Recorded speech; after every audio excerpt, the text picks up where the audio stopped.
talk later about that. Mm-hmm. Hello, everyone. Welcome to Silence of Shadows. Hang on, SOS. Sounds of silence. No, silence of keep shadows. There we are. Vampire on roll for it. Yeah. let it But then it happen. wouldn't go very well. No. Of shadows. I'm just kidding. But welcome to another episode. We've got some goodies planned for you, and of course, we want to thank our supporter for today, Draco Chacha Malfoy. Thank you, Draco, for supporting today's episode. If you would like to become a supporter, you can become one by joining us on Patreon, patreon.com/rollforit. That is the best way to support us. And you also get awesome rewards in return for those, whether that is MP3s of the games or behind the scene GM characters or GM sheets or GM information or character sheets of players, or you can actually get a GM'd private game with one of our lovely cast members, which is always a good time and lots of fun. And if you're really crazy, you can become a deity and we will, give you a strange video. It always ends up being madness because we don't know how to thank you. So thank you. That's all we can say. But huge thank you to our supporter today. Thank you, Draco, for all of your support. You've been a huge fan of ours for a very long time, and we appreciate it. We also right now have Thirsty Sword Lesbians and Ascension Level 5 character sheets out if you'd like to go check those out as player tier. And of course, we have a new show that's coming up here next Sunday that you will not want to miss, and it is our Star Wars show. We'll be announcing the cast tomorrow, so you'll definitely want to check that out.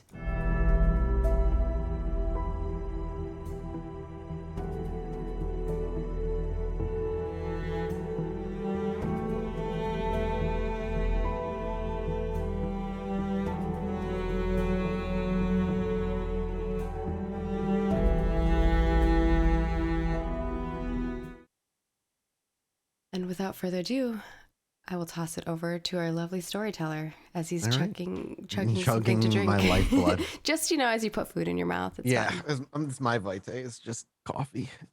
Hello, everybody. Yes. It's been a couple weeks. Good to see everybody. Good to see players, chat alike. Yeah, we were just talking about Tzimisce. Tzimisce's hitting V5 next month, and I'm obviously thrilled to see what they do with the clan and what they do along with with other cool clans. Yeah, Salubri's on the way. Ravnos is somewhere in there being developed. There's a lot. I'm excited to see what they do with. But Very I didn't think cool. we were getting Tzimisce so early. So, And they're going to have some errated rules, Mathis. that's From the original book. There's some errated rules in there too. Mhm. errata round 2 for the core rule book. Yep. Need a third reprint of that thing.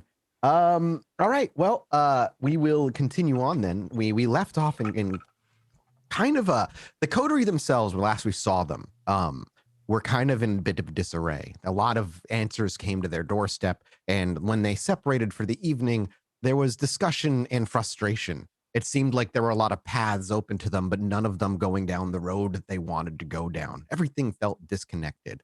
And in that frustration and going home, the camera followed Dakota up to the Gold Coast over to buy her boat. And just as she was about to climb in, she heard somebody just bark her name from behind her. And as she turned to face, there was Molly, the Anarch, or rather one of the old Anarch councils now, no longer part of a council that no longer exists if your information is to be believed. And she merely asked to have words with you. You gestured to the boat. You both climbed in. And that's where we left everybody off.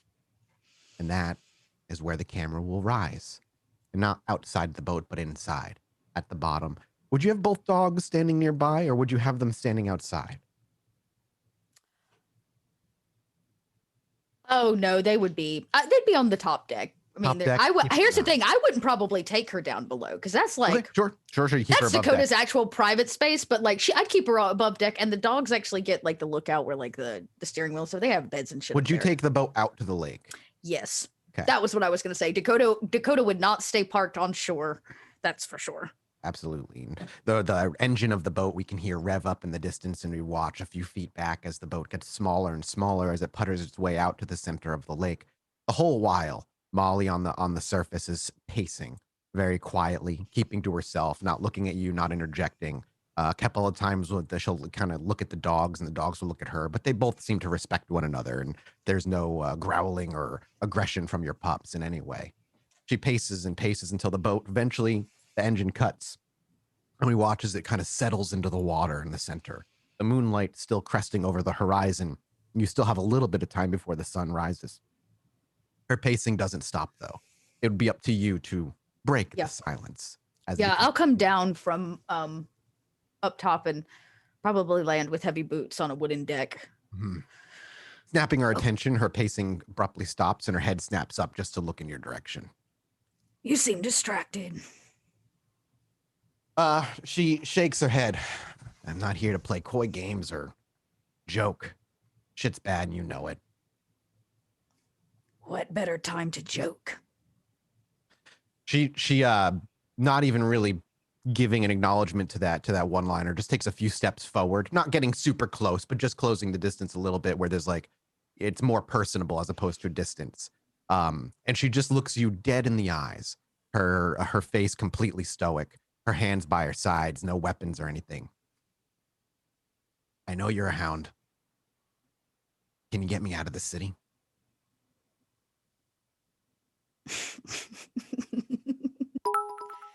Now that's a funny joke. She looks disgruntled when you say that. I ain't fucking kidding. Shit's bad down south. I want out. Of what, Anarch territory? Can't you get out when you... City. Why? Why? Because I ain't one to sit under Camarilla boot law. I want out. I'd rather roam.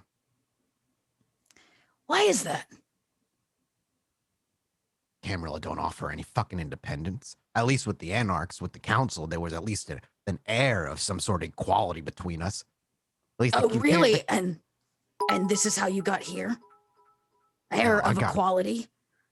No, I got here because the Anarchs fucked up, and 2 of the boys died, and shit fell apart.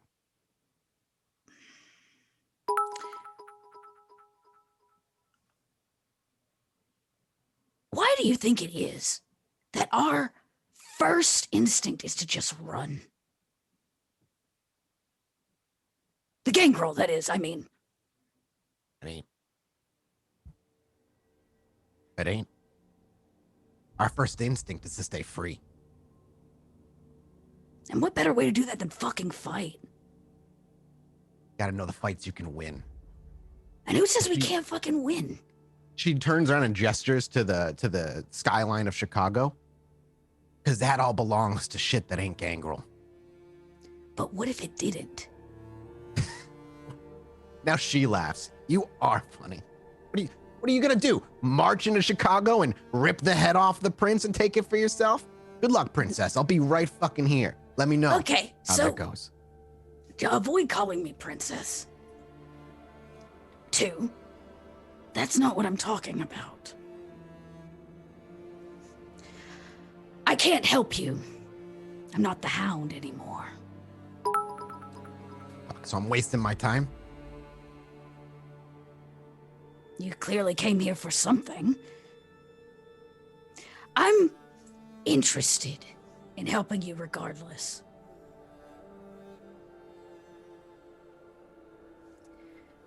What if you don't have to stay down south? What if you stayed here and I found you a safe place? And what? Submit myself to the Camarilla? Have I asked you to submit yourself? Then maybe I just ain't getting where you're trying to get to here. What's the What plan? I'm saying is from the kindness of my unbeating heart. I've got a place for you to stay, if you need it. And Right. regardless if I'm going to help you out of the city, it's going to take some time.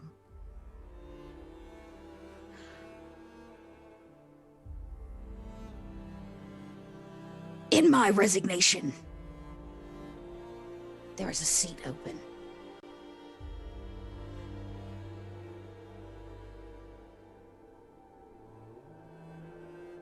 There's a lot of freedom in holding a position. Taking a minute to dawn on her as to what you're even suggesting. She clearly doesn't understand it right away, but as it settles on her, her eyes kind of widen in surprise. She bares her fangs and almost cackles. It's a couple of sharp, like, You're funny and you're fucking stupid. Why the fuck would I come to you asking to not serve the Camarilla and then willingly aim to take one of their positions? One, they gotta trust my ass, knowing I was once against them. And then two, they gotta trust me enough to give me a position of power within a land of laws that I think are a bunch of bullshit. You think all of them are bullshit? Most of them. The only thing that Can's got right is keeping the Masquerade up and running. Everything else is just fucking stupid. Okay, fine. If you want out, I'll get you out. Easy peasy. You can go tuck your tail and hide somewhere. It's gonna take time. Yes. Where? Where can I go? There's a train yard. Just north of, what is that spot, Mathis? It's the... Over by Bridgeport? No, our train yard is just above, it's just south of Brighton Park and just above the, which of the yards? That's what I was thinking about. Yeah, okay, gotcha, yeah.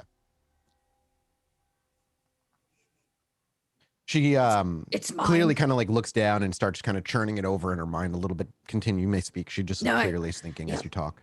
I said, look, it's mine. It's right next to our domain. I tend to hang out there. Right. Okay, yeah. While we're here in this precarious situation, I have a question. How many gangrel have you met in the city of Chicago? You mean my entire time being here? I mean within the last little bit. You? I don't know if it's caught you off guard, but a lot of our clan ain't around anymore. Oh, I'm fully aware. You. And the one on the... I know there's one on the council, but ain't met her before. Rosa. Yeah, That's her name. Yeah. Don't know shit about her.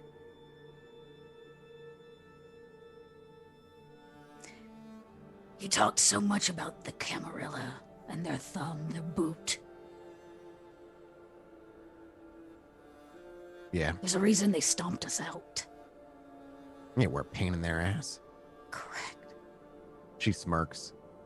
Too independent-minded for governments that haven't changed in, what, 2,000 fucking years? Like, Maybe. they still operate with fucking princes and dukes. Yes, well.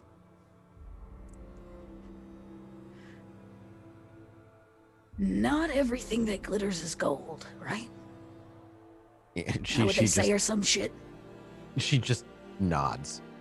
Yeah, something I guess like what that. I'm saying is, I've noticed a deficit in our clan. And we can't actually have any fucking say if we don't show the fuck up. Which we tend to not do. I get you. Listen, I see you're trying to get to something here. Keep me around. But what's your goal, Dakota? What are you trying to hope for? To build a little fan club of Gangrel and do what? A fan club of Gangrel? You think too small.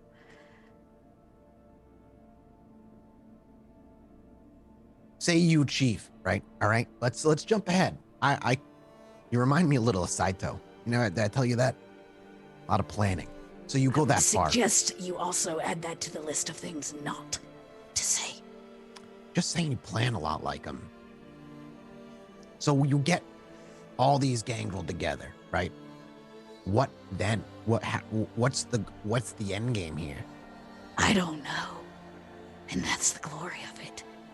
What happens when you bring a group of completely oppressed together, realizing their power has been depleted by the crushing Usually a revolt boot? of some kind? So be it. But it is imbalanced. And I don't like the fact that we come and go. Better yet, we go and don't come back. There's something wrong with this city. I found a lot here. Some of it under an heavy title. one of which I'm not under anymore, and for good reason. But it doesn't mean that I'm going to continue to be stomped on by a boot.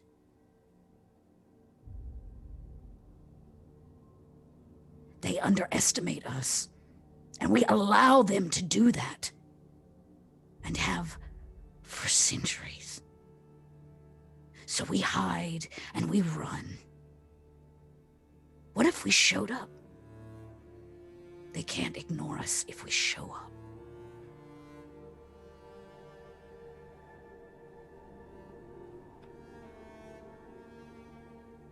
I don't like the idea of being a hound, but you got my attention. It was an offer. If you don't want it, it's fine. I don't blame you. The sheriff's a dick. But I've had a inspiring thought thanks to your presence. We should have a gathering of the gangrel. She does a grand gesture to the boat. We're having it. No.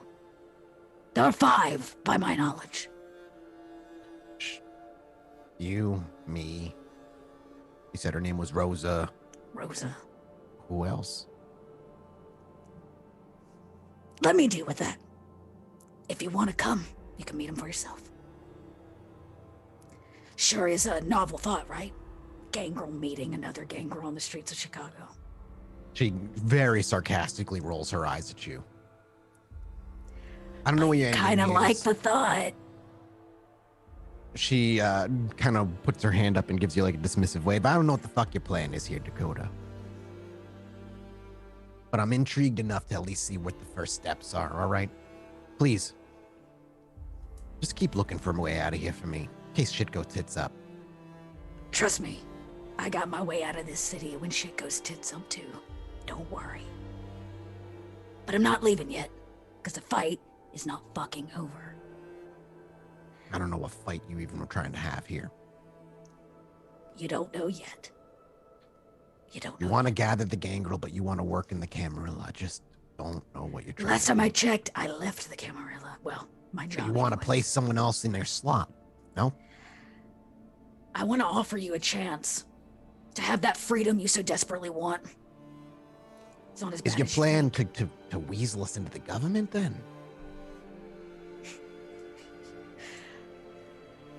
You're so concerned about my plan. But see, here's the difference between me and Saito.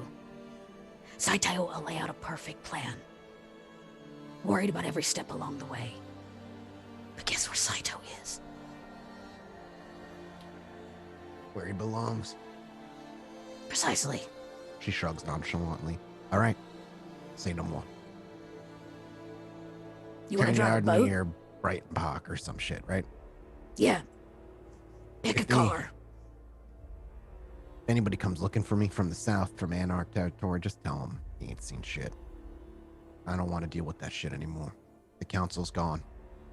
Who would come looking for you? Anybody who's in desperate need of help. Those who still think the Anarchs have a fucking shot in Chicago, who still think they have a leg to stand on. They might come looking for council members. But council's dead. Who died when Saito died. Would you go back? If they rallied the troops and they rekindled that anarch flame that's been stomped out, would you go back? I'd have some serious questions first. A lot of the shit they preach ended up being a bunch of bullshit. Some of them ain't as far from the Camarilla as they like to believe. So if that Now shit came that back, I do believe. so if shit came back, I'd want to make sure we're following the tenets that we built our movement on. And not pretending that we're some sort of democracy when in reality only a few of the players hold any power. That's how the Camarilla acts. That's not how we are supposed to act. And you can fuck Saito for fucking turning that shit upside down. God, I hate him. Okay. Yeah, me fucking too. Well, man, it's really unfortunate that we didn't have this conversation earlier. well, opposite sides of a bit of a conflict happens. Maybe. But two sides of the same coin. We're in an odd balance. The Anarchs have always existed because the Camarilla has, and vice versa. There'll always be Anarchs because there is a Camarilla. And I gesture to her, meaning prime example. It's not going anywhere. You just gotta, I don't know, stop following assholes. The old ways just need to fucking die. I actually kind of agree. I hope so. It's a bunch of dumb bullshit. All in self-servience to those who hold the real power simply because of their fucking age. It's stupid shit. You know they're afraid of us? I have half a mind to believe that they don't think Thin Bloods are fucking plagues, that they're threatened by them. Pieces of shit, all of them. Dakota's just like letting her spill the beans. Yeah. She opened up the floodgate a little bit, and now she's kind of like revealing some stuff. You prodded a gangrel. It happens. Yeah, exactly. Dakota knows it happens because it happens to her constantly. And so she just kind of lets her talk. Yeah. Whatever. Bring me back to shore. The night's getting, well, it's almost over. You ever driven a boat? No. Want to? There's a moment where, can I get a wits insight check from you? Okay. Oh, where's roll 20? Gone. Gone. Roll 20, you're gone. No, there it is. Wits insight. That's not going to be good for Dakota. Come on, roll 20.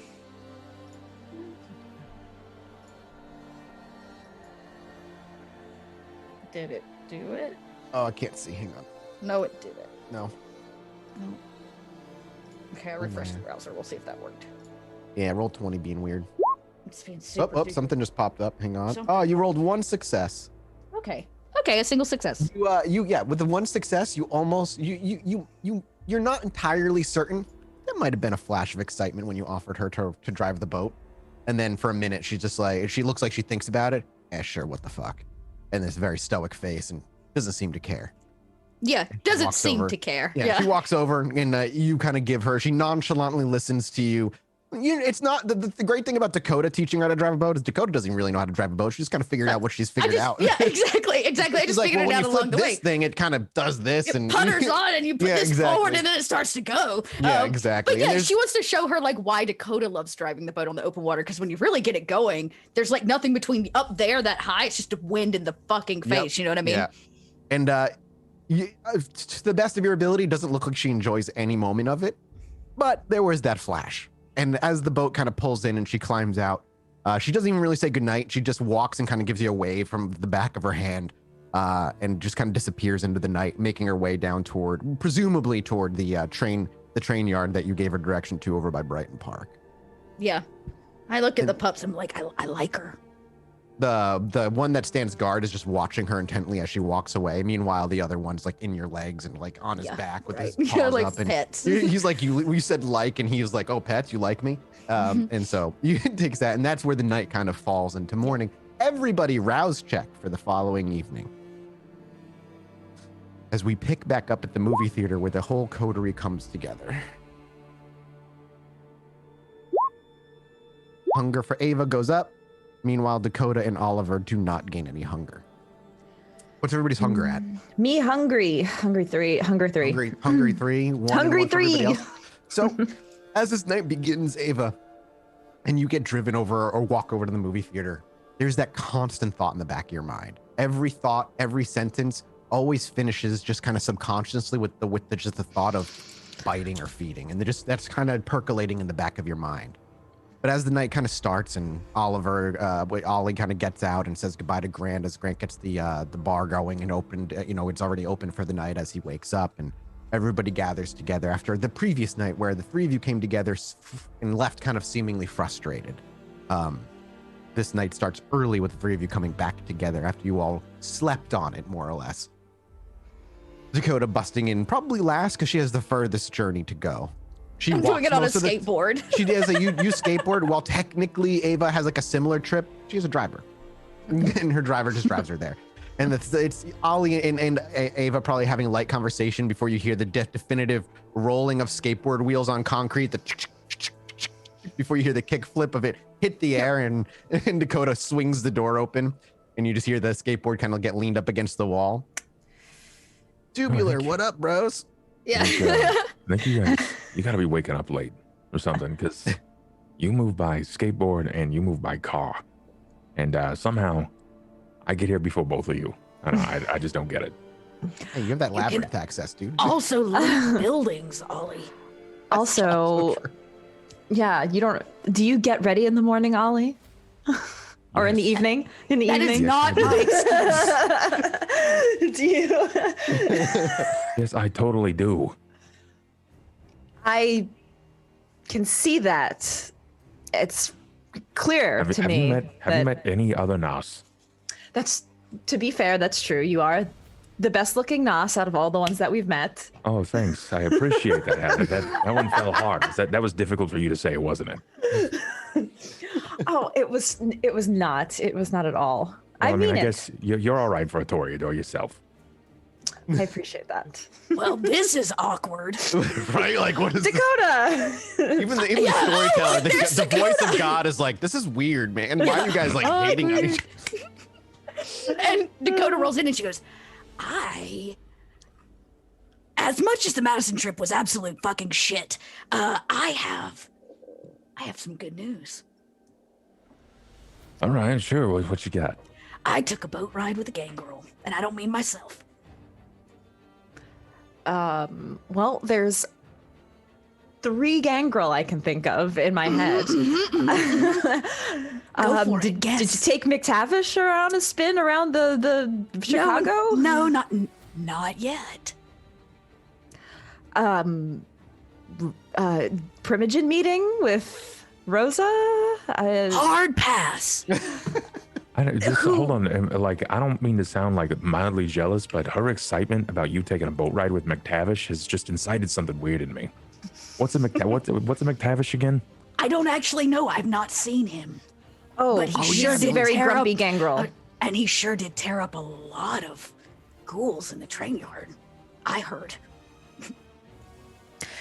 Yeah, that's what he did. That being said, keep going. Not the right gang girl. You didn't say Rosa, right? Apparently not Rosa. Uh, I think that's all of the gangrel that I know. what do you mean? I only know there's only one 2. more, but there's the Anarch lady. Yeah. All right, why'd she come to you? Shit is bad for the Anarchs. Yeah, we Yeah, know. no kidding. But Bad enough that she's trying to get out of the city. She must be truly desperate to come to you for help. Because she came to me for help. Well, No, an anarch showing their. oh, Ava, you're a queen at complimenting today. listen, really. I didn't mean drank that as a the Toreador wine prior to the game. She sprayed herself Yeah. in it. I meant that as a slight against the anarchs because they would never come to a camp for help. And here No. she is. She came to who she thought was the Hound, which I found more interesting. all right, so she didn't get the memo. Yeah, Not. clearly. The anarchs are not up to date on their. Everybody else fucking did, though, when we went out for Halloween. Anyways, she's staying in the train yards right now, hiding out for a little bit, just south of the domain. But I didn't want you surprised if she pops out of a train car.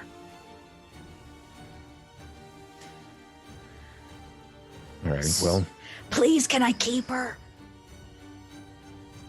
and she's I a don't gangrel. Nobody. It's not like we have anything to say about it, right? So, by all means, entertain the gangrel. Okay. Are you going to help her get out eventually, or what's your plan with her? Okay. No, Well, no way. No, she's not a- after. Person Well, kind of halfway. She's a dead person, technically. So I don't know that I'm gonna, like, actually, I'm letting her choose. She You thought gotta- she wanted one thing, and I'm just giving her options. You're gonna throw all kinds of cool things at her. That's what's gonna happen. You're gonna show all the best reasons to stay in Chicago as a gangrel. I let her drive the boat. I knew it. I knew it. Oh, sounds like you two had a grand old time then. She gave me a thought, and the reason why I'm so desperately late, Ollie, is not because I don't know I pushed my way across town, but because I woke up and needed to simmer for a little bit on mine and her conversation. Meditate, sit in silence. Yes, I meditate. Both of you look shell shocked. We're both just like, Her eyebrows silence was palpable. Well, I think, I mean, I kind of, you've shown me where you like to go meditate, right? So, like, that's not so strange to me, but I don't know if you were telling us that you meditate or if you were reminding you, because, like, after you said it, there was a pause. Like, Oh, I was- shit. Look at how far I've come. I meditate now. Oh, no, that was not. I was waiting on a response in which I did not receive. And Dakota, she kind of just looked at the both of you like, so that's my big secret. I hung out with a gang girl. Right on, I was just thinking about a lineup of cheesecakes for when we open up the tap room, but that's about it. That's as exciting as it's gotten for me. Cheesecake? Yeah. Well, I mean, it's a little further than now, but I suppose it doesn't hurt. We should also consider, when and where we intend to drop off some of that money that we got from the gold. Oh, making it rain. Okay, Yes. that's a good idea. We should pass a little bit out. We've been here how long, Mathis? Now Weeks, a few month? weeks, a month maybe? Somewhere around there. Maybe a proper introduction to a few places would be in order. I think that's a good idea. All right. There was well, also wanting to bring Ollie to a particular club. I wasn't sure. If that was Oh, something. yes. Well, okay. Yeah, that's all right. Yeah. Just So, I'm feeling saucy. We could go around and handle business, or we could go introduce you. Go to the club, the Painted Lady. You can meet Edith, right? Is her name? Did I get that Yep, right? that is the Edith is correct. Great. There are too many old ladies, and Dakota's like, name. Life. yeah, I don't know anybody's name anymore. all right. Yeah, you spoke so positively of her. Plus, it's always nice to meet another nurse. Yep. Kind of make eyes at Ava, like, Yes. The excitement is palpable on both of them. Look, You are it's expertly animated today. I, Are you it's sure rare you when let her drive Dakota's the like boat? this. I'm Because you are peppy. Well, Madison sucked Drive the the boat. fucking life out of me, and we're back in Chicago, and I'm feeling more myself. Madison was It's- enlightening. What are you talking about? I said Madison sucked the life out of me. No, it was This garbage- enlightening. Oh, I hate it. I hate that place.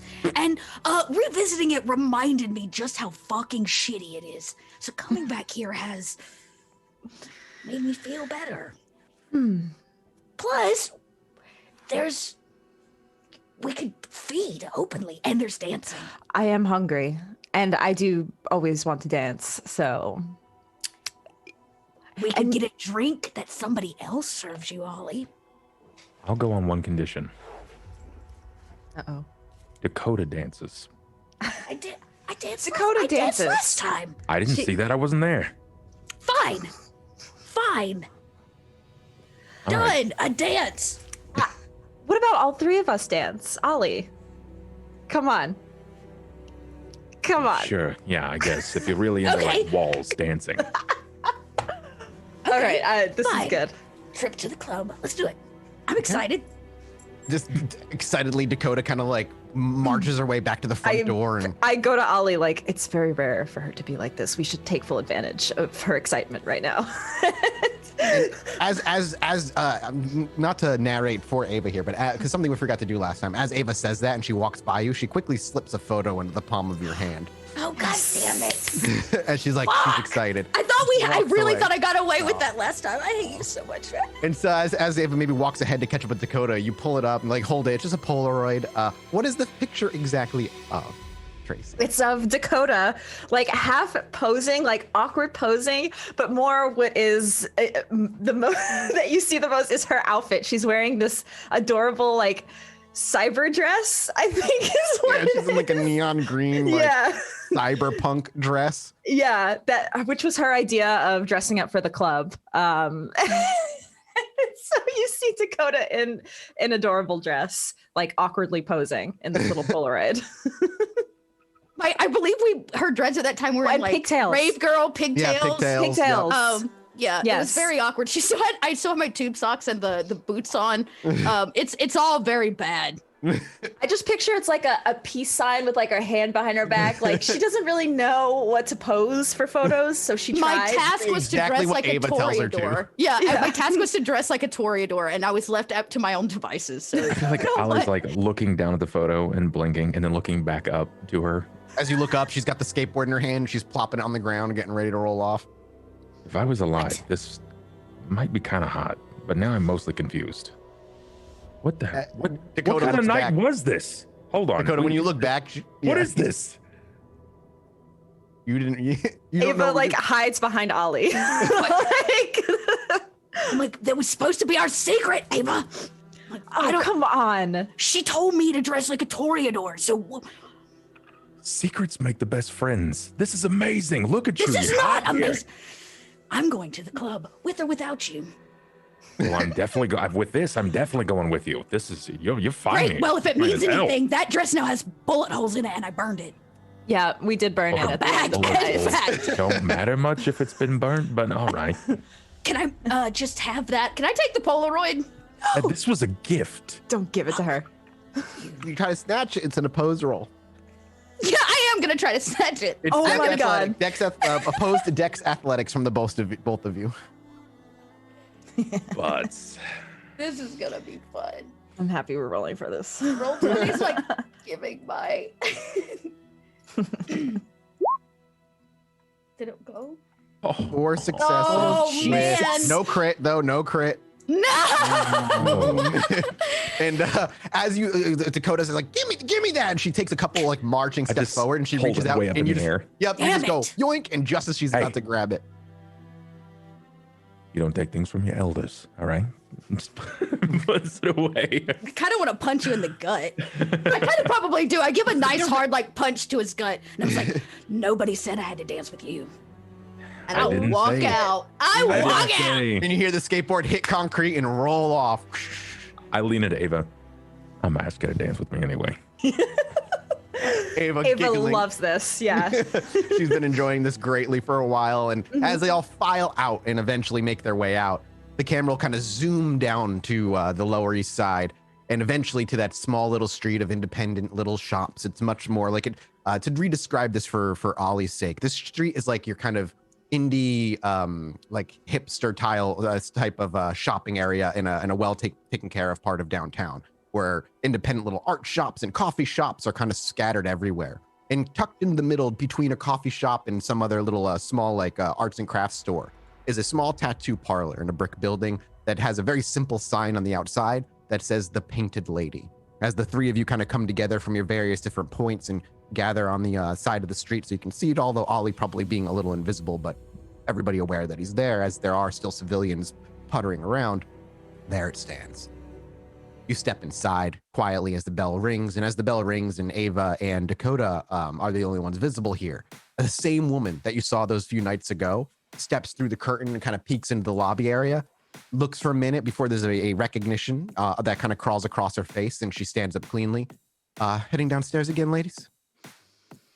We are. Invitation. And you all, one of you does have a card, and so she reaches Ava has forward one. and plucks the card from her, looking at it, and then tucks it into her pocket like she did last time. And she pulls the curtain open and gestures for you to walk. Ollie, as you're walking through, this is a very small tattoo parlor. You've got the lobby up front with the art on the walls and the different books you can go through. And as you move back, there's about 3 different tattoo tables that kind of are just separated by curtains back there. But you're actually brought past all of that to a small metal door that's embedded into the corner of the building. And as she walks over, a few locks come undone, and she pulls it with a little creak. And some very creaky wooden stairs with a dangling light bulb on a string lead into a basement area that the 3 of you kind of walk and crawl down. The door shuts behind you, you can hear it lock. And before long, as you march your way down, there's a small brick hallway that leads to yet another door. There are no other hallways or alleys to explore down here. It's pretty straightforward. And as Dakota and Ava make their way over to the door, rippling into existence, much like last time, is that same Nosferatu as before. The wider smile, the grin, wearing jeans and a t-shirt this time around. And as Dakota kind of points and goes, hey, he smiles to the both of you. Enjoyed your first visit, I see. We brought another friend. As he looks up, does Ollie kind of come out of invisibility? Yeah. As he kind of comes out of invisibility, you don't recognize this Nos, and he does not recognize you. And he's like, it's good to see one of you, one of our kind here. We don't get many visitors from our clan. And he kind of just reaches forward and gives you like a little punch in the shoulder, like a kind of a weird friendly one that just is just very meek. And then he steps to the side. Enjoy yourselves. And he looks over to Ollie, especially you. And then from when he says that, kind of ripples out of it. He ripples out. Man, I wanted to get his name. Damn it. Next time, I'll come back. I'm going to wrangle it out of him. Yep. As you walk over to the door, Ollie, this whole time you could kind of hear it, but it's been muffled. There's a very kind of bassy thumping on the other side. That's very, very muffled, very well prevented. But as Dakota reaches over and pulls the door and the door swings open, it's like a rushing water being held back by a dam. That muted thumping becomes an overwhelming sound of like this kind of grindy metal techno that completely fills the area. As you step on, you're stepping onto a metal scaffolding about 2 to 3 stories high that has a spiral metal staircase that leads to the center, a giant oval room that has a few couches lying around and people kind of milling about. It's not shoulder to shoulder and mashed together. There's maybe a good 20 to 30 people though, some dancing, some sitting on the couch, others in different parts of the room, all talking. But what catches Ollie, I think, the most off guard, other than the fact that it's just got this jam going on, and it's kind of these concrete walls. This giant room has chains up against the walls. A couple people are actually held up against what seems like their will. Some struggling, some just kind of watching. While other kindred are openly feeding. There are nude men and women who are just kind of milling about throughout, some of them dancing. Others are being grabbed by and passed around by kindred, openly feeding in one neck, and then another one comes by, latches onto the neck as the other licks the wound close, and they kind of hand off while they kind of drop to their knees, and hedonistic activities begin to just happen out in the open. A mix of feeding, sex, drugs, food, and alcohol fill your visual and auditory senses. And if Ollie was to take a willful breath, the smell of all that mixed together would just overwhelm your olfactory. That is what the vision that you see here as the 3 of you step onto the metal scaffolding. And there's a large hallway that leads from this large oval room that goes down to big double doors that are shut, maybe 30 to 50 feet down. Yo, is this an orgy? It kind of looks like an orgy. I yelled out, I don't know, I've never been in one. There's a little bit for everybody here, so. Not been in anything quite like this. It's quite the experience. It's liberating, right? It's something. Wits awareness, just Dakota and Ava, because Ollie, you wouldn't necessarily recognize or notice him right away. Wits awareness, here he comes. No, I think you're thinking of the sheriff. That's not who I'm thinking of. No, that's not who I'm thinking. Okay. Oof, not very. Dakota catches it, but he only catches it because as you get to the bottom of the staircase, as you kind of come to eye level with all the people, he steps out of the crowd with a woman on his arm and a drink in the other hand. His long flowing hair, his gorgeous, now he's in an absolutely beautiful stark crimson red suit with a gorgeous, maybe dark blue tie, could be black. It's hard to tell in this light, that gets tucked in perfectly. He has a beautiful rose that's kind of pinned to his collar, and his dress slacks are perfect. His shoes shine in what little light actually makes its way through the fog of smoke down here. And the woman on his arm, completely naked. And as he steps out to the crowd, there's Brett, smiling widely with his perfect white teeth and a cup of wine in his hand. And as he steps forward, he doesn't look at Ollie or Dakota. He simply steps up to Ava and lets go of the woman and gives her a slap on the rear end as she walks off and giggles. And he puts his arm around Ava's waist and he slides a glass of wine into her other free hand. My dear, it's wonderful Brett. to see you again so damn soon. I was just thinking the same thing. He leans So in good to to see give you. you a kiss on the cheek, but hesitates. She allows. She leans in for it, and it's a very Yeah. quick peck on the cheek before he then turns to Dakota. I didn't recognize you, not dressed up in your costume. Who would have thought? No kisses for old Dakota, Brett? When you say that, he actually reached forward I to. put my hand, literally, it was a joke. I put my hand up. Yeah, it's like, I'll pass. it is beautiful to see you two, Dakota. I did not expect to see you return here, but I'm so glad you enjoyed your time. And to bring and he looks over to Ollie, and then he looks up at Ollie. What's wrong, Playboy? Ain't got one for me? As he smiles, he hesitates, and then he simply says, "Welcome to the club. I would never expected Dakota to bring a friend," but he does not follow through with the kiss. With the peck on the cheek. No, Toreador Banes are a bitch. Yeah. Well, and he looks over back to Ava. Busy tonight? Here on business? a little bit of both, as always. Business, pleasure. Which is first? I think a little bit of fun first. As soon as you say that, he literally just takes a step and scoops you away as your dress kind of falls back, kind of in the wind as he scoops you out. And he looks over his shoulder. I hope the two of you don't mind. And he smiles. We'll Ava survive. And he kind of pulls you into the crowd into a dancing mash, and he begins to just have a dance with you in there. And he actually snaps as a mortal brings themselves over, not with the glass. As you drink from your cup, in the middle of the dance, he actually just grabs this gentleman's hair and cranks his neck back as he pulls him down. And he continues to dance as he sinks his fangs and begins to feed. And he smiles, leaving Dakota and Ollie over by the stairwell. That is Brett. All right. He seemed kind of douchey. He is super douchey. Just Ava's type. But he seems to have a soft spot for Ava, which is not a bad thing for us. I guess. I mean, until he sleeps with her, and then he realizes that he'll end up dying. Well, his mistake. Ollie probably laughs at that too. So who else do I get to meet in here? Oh, I kind of look around at everybody. Well, there's the mass, and then there's like a door that leads to the back, to the tattoo area, right? To the Yeah, back there's a rooms. hallway that has doors on the side that have independent tattoo rooms, and then the Yep. double doors at the end of the hall that leads to what you think is, or at least have been treated to, as like Edith's private tattoo parlor. Private tattoo parlor, yeah. Would I get the feeling that I should probably ask for her? Like, does she seem to have an attendant, or is that Brett? Last time you were there, it was Brett who brought you to the door and allowed you in. So the only thing you know is that Brett seems to know Edith, and to some degree, but To you some don't know. degree. There didn't seem to be somebody at the front of that door like checking a list, being like, "No, you're not allowed in. No, you're not allowed." Right, he right, simply knocked, and eventually you kind And of it happened.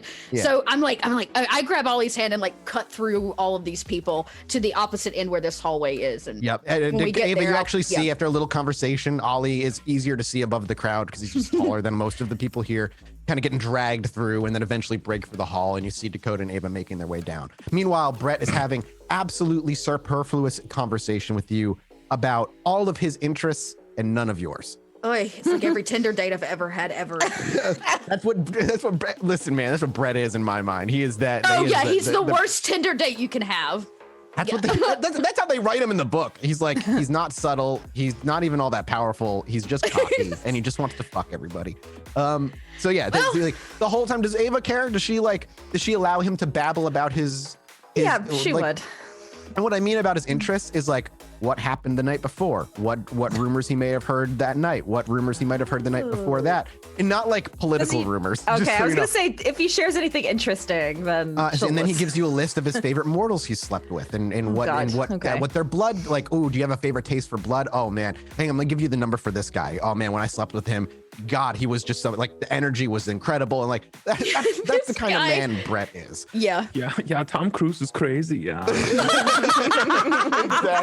Exactly. Meanwhile, as that conversation's happening, you watch as Dakota kind of pulls Ollie through, and Ollie, as you're looking from the left and the right, there's about 3 rooms on each side. Most of them are shut, but a couple of them are open and wide open, where you can actually look in and see that they're private little tattoo tables set up that are just dedicated for privacy. You imagine this is where Dakota probably got hers. Eventually, though, you reach those double doors that are at the front, old wooden with iron kind of reinforcements, very, very fancy and not matching a club like this. This is where the deed happened, right?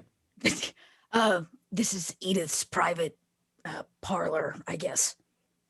And I kind of give a rap on the door. Bang, bang, bang, bang on the door, and you're left there for a few seconds before one of the double doors kind of gets pulled open, and you actually just see kind of a generic looking dude on the other side and just a t-shirt and shorts kind of peer through. Who is it? Dakota. I was hoping to speak with Edith if she's not busy.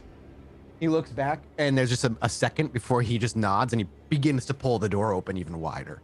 As it kind of pulls open, you actually see Edith is having a very polite conversation with some woman. They're just sat across each other near the tattoo table that you saw prior, but they're just having what seems to be polite conversation. And as you step in, you hear Edith say, "Well, it was an absolute pleasure to see you again, and I hope to see you in about next week, same time." The woman gives a smile and a nod as she sips something out of a small cup before she slides it on a nearby kind of table. And she stands up and gives Edith a very gentle hug before she walks out the front door. As Edith follows her to the front door, her eyes meet you, Dakota, and of course to Ollie, where she gives a polite nod, and the doors shut following as the woman leaves, leaving the 4 of you in there, being one, the generic kind of guy that opened the door for you in the first place. She walks over to Dakota first and actually just holds out both of her hands, takes Dakota's hand in hers very gently and kind of just clasps it, and she kind of gives you a nod. "It is good to see you again." And she looks to Ollie. "Who do I have the pleasure of meeting now?" This is my friend Oliver Hopkins. She gives a smile. Now, Ollie, Edith is a tall, not as tall as you, maybe like 4 inches shorter, but tall, lanky woman who has long bat ears, completely bald head, and all of her teeth come to a point when she smiles. She wears a red lipstick that sticks out against her very pale gray skin. She's maybe the most quote-unquote monstrous Nosferatu you've seen in the city. She truly looks like a mix between a human and a bat. And as you kind of say your name, she simply gives a gentle, "Good to meet you, Ollie, please." And she gestures to some seats. "Sit, and what brings the pleasure of your company here again, Dakota? I apologize, my time is short. I do have another meeting." And she looks up at her clock. I should apologize. I did not want to interrupt, and if we can come back anytime. She actually just brings her hand up. "This is no Camarilla nonsense. There's no schedule here. I do have just prior engagements that I have to meet, but you have time. What the pleasure are you?" And she actually gestures to what looks like tea, like a tea kettle over in the in the distance. Tea? Like tea. Like real tea? Like real tea. She gestures like a kettle over there. "Can I interest the 2 of you in something to drink if it's mere company you're looking for?" She chuckled. I wanted to introduce Ollie. I feel like both of you have similar outlooks. She doesn't really react to that, as she simply just kind of looks over to Ollie. "Those of our clan do have a kindred, a familial connection some way, I guess, so perhaps it is always good to meet another of our kind." And she very kind of gently sits as she pulls her teacup close to her, and she brings it up and just kind of takes a little sip. Dakota will rouse to be able to drink it. Sure. She's gonna have to. I think- probably. Given the circumstances and how we are pretty far underground, is my guess, Yeah, you're a decent chunk underground. and knowing that it's not going to bother specifically Dakota, Mhm. I think Ollie would probably take down the mask. I'm probably like unhooking at the side and You're pulling it down. unlatching. Yeah, you just Yeah. pull it down, and there's not a single reaction from Edith. She doesn't say, look. She just carries on as normal. Whether Dakota does anything, I highly doubt it as well. Yeah, it's Nope. very, you literally no reaction. Maybe for the first time in a long time, willingly removing your mask without having anybody say a damn thing about it. It's just that momentary pause, just Mhm. seeing if there's any kind of like, gawk. You to give it. it that momentary pause, and then as Edith kind of finishes her sip, I hope I can at least entertain the two of you for however long you're here. And she gives a kind of a light chuckle. I've no I- doubt about that. She actually looks to Dakota. I've been told you got some work before you left. May I? And she gestures to Oh kind yeah. of your body. Yeah, Dakota will remove the jacket and like show the tattoo. As you pull the sleeve up, and there it is, a crescent bleeding moon, still, only a few nights old, sitting in the skin of a kindred where most things disappear over the night, that this remains. And she actually reaches forward, and with a very long, bony finger, she traces the edges. Her thumb kind of goes through each of the drops of blood before she pulls it back. Are you satisfied with the work? Very much so. She smiles very gently, even though they're fangs that just kind of bare. There's a warmth Yeah. behind it. Good. I am glad to hear such. Are you looking to get work done, Mr. Hopkins? I've had work done before when I was alive. How does it work now? She kind of just puts the cup down before taking a deep breath. Not the same. Much more painful. Elements of blood magic have to be used to ensure that the tattoo is permanent. And the pain. A side effect of a modified. She wouldn't say modified. She's a side effect of our process. And how is the work determined? You said it was Art is different. The art is decided by the one who wishes the art done. And she looks over to Dakota, and that was your choice. Yes. She nods and then just kind of looks back to Ollie, using Dakota's last yes as affirmation. I wouldn't even know what to get, even if I were to get work done. Those who come to my haven are usually looking to reconcile something in their past. I have many things to atone for. There's no doubt about that. You are young yet. The list will be long should you live to see it. I plan to live a long time, Edith. There's still a lot that this city needs, and fortunately and unfortunately, I'm probably one of the few that are going to try to care for it. Sure. Looks over to Dakota. I'll get some work done. Oh, go ahead. If Dakota was going to Dakota will like sip. She's sipping tea. She's Yeah, like she's watching sipping this. tea. She's very proud of herself. This worked out nicely. She's just kind of like sipping tea, and she kind of puts it down, and She says, your hospitality is unmatched. She scrumples at that. Don't feed me such fat words, Dakota. Yeah, well, okay, I appreciate your demeanor. She gives you kind of an understanding nod. One of the empty rooms, your choice. I'll send one of my artists in there. Before we go, and once again enjoy the club, the gentleman that we helped into the city, Yes. And thank you again for such a task. helping one of my own kind back in is not a task. I would like to speak with him.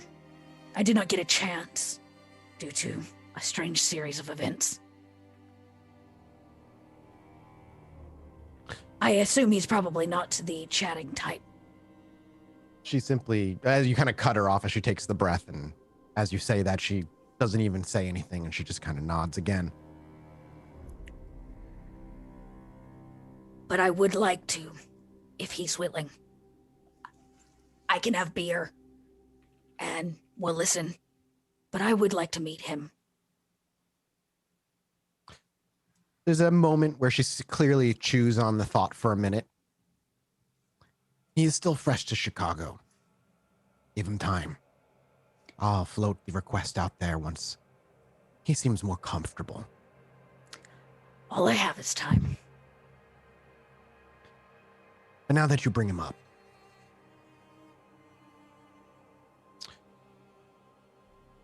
should you have any disturbances within the Camarilla? She kind of shrugs at that. McTavish is a man on a mission, understood? Why do you think I want to meet him? Just a reminder of our conversation, as she says to you, Dakota, last time we spoke. And she looks over to Ollie and those who may not be aware. There's a reason why I wanted you to meet him.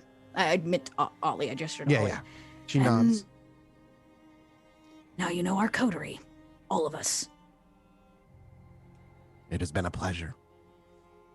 Thank you for the tea. It's very good. English breakfast. And she goes and sips again. Well, and as a kind of silence kind of falls over and Ollie just kind of keeping to himself, she places the teacup down and stands, gesturing for the two of you to rise. Like I said, a busy night as always. It was a pleasure to enjoy tea with the two of you and Oliver Hopkins. Perhaps we'll see each other again. Please. She waves over for the gentleman, and he reaches into his bag, into his back pocket, and pulls another card, and she hands it over to Dakota. An invite. I get my own card? Oh, it's But she doesn't say that. yeah, She it's doesn't like the say same that out as- loud, but like. yeah. It's the same thing that you got to get in here, basically another invite back to the club, as this place is invite only. And she actually opens the double door for you, standing by, and as you're about to walk out, Ollie, she actually grasps you very gently, very kind of motherly almost on your forearm as you walk by, and she looks to you as you kind of stop. She turns you to face her. Please, our work is guaranteed. If you don't end up ending up enjoying the art that you've been given, return here. We will make right and make sure it's something that you can walk away happy with. Appreciate that. And then her arm goes from your forearm up to your cheek, and like a grandmother kind of just brings her hand down to your cheek and kind of outlines with her thumb just like your jawline before she what seems to be a smile. Sometimes it's hard to tell just because her mouth is a mash of teeth. And she steps back and the door kind of shuts as you walk out. Well, that was different. It was different. I lean in. She's a lot nicer than Snitch. Just saying. She's at least willing to smile a lot more. That's for sure. Dakota actually kind of smiles at that one, which is something she doesn't do often. I just like the fact she's no bullshit. Everybody's got skeletons, but I'm not going to knock on that door. Just take it for what it is at the forward front right now. So what's Dakota this cost rolls her eyes. anyway? So what? What's this cost anyway? Cost. The tattoo. Didn't cost me anything. Everything has a cost. Time. Ava, I think pain. Ava and Dakota kind of had this conversation prior, in a roundabout way, and just as a kind of refresher, I think like the two of you were kind of came to the idea that the cost is they know that you're in a fangs out place. There's this information that people can see you, and you're technically masquerade breaching. Yeah, you're here. Yeah, you're here is the cost, Okay. the knowledge that you're here. All right. I So- mean, you don't have to. I guess, Ollie, I didn't want you to not know yeah. about this place. And, Yeah. my tattoo did me a lot of good. So did Help you me. tell him that you wanted that?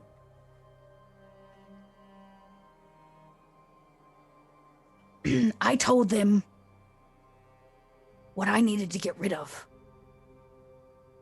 A piece of baggage I was carrying. The artist was intuitive enough and made a suggestion.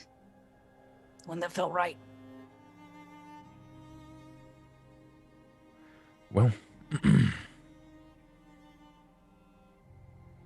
I'm can gonna go hold your in- hand if it'll make you feel better. I'm going to go in blind, deaf, and dumb on this one. And let's pretend that I'm mute for the occasion. If they ask any questions regarding what kind of tattoo that I get, I want you to make that decision. Oh, no. No. I don't need that kind of responsibility, Ollie. Hey, she said if I didn't like it, I could come back and get it removed. I like reach up and actually put my hand. Are you still have the mask off? No, we probably put it back on. Put it back on. I reach up and kind of put my hand on your face. I'm like, I didn't bring you here because I wanted to brand you. I know. I'm not saying that you did. But I'm saying this is an extension of trust. You know my pain. You know the things that I've been through. You likely know the things that I'm going to go through. I brought you here because I wanted you to have a little fun. And I'm doing something that I typically don't do. I'm extending my trust even further. And you better believe I'm going to have fun because I'm going to take you back out on the dance floor and we're going to dance a little. You keep saying that.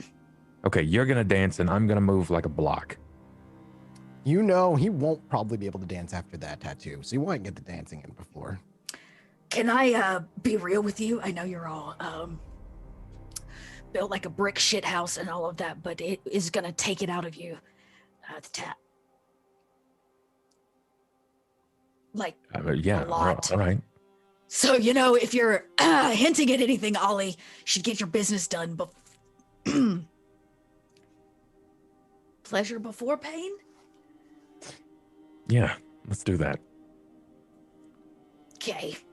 As you make your way out finally through the hall after that conversation, Ava, you actually can see them making their way. And as you look over, Brett is in the middle of talking about, and that's when I paid her off. Like, I didn't want her to even tell the next person the kinds of things I did to her because I enjoy the surprise face on their face. Is what I do. And as he's like saying that, into the dance floor in walk Dakota and Ollie, and halfway through his conversation, he's like, oh, hey, welcome. Oh. And then as he realizes you're kind of like joining the floor, very not hidden disappointment kind of crawls across his face as Dakota and Ollie kind of join the mass of people that are messing around and dancing and stuff. Yeah, please, Ava. Question: could I have fed while? Absolutely. Absolutely. Yeah, no. You feed down to one, not a problem. Great.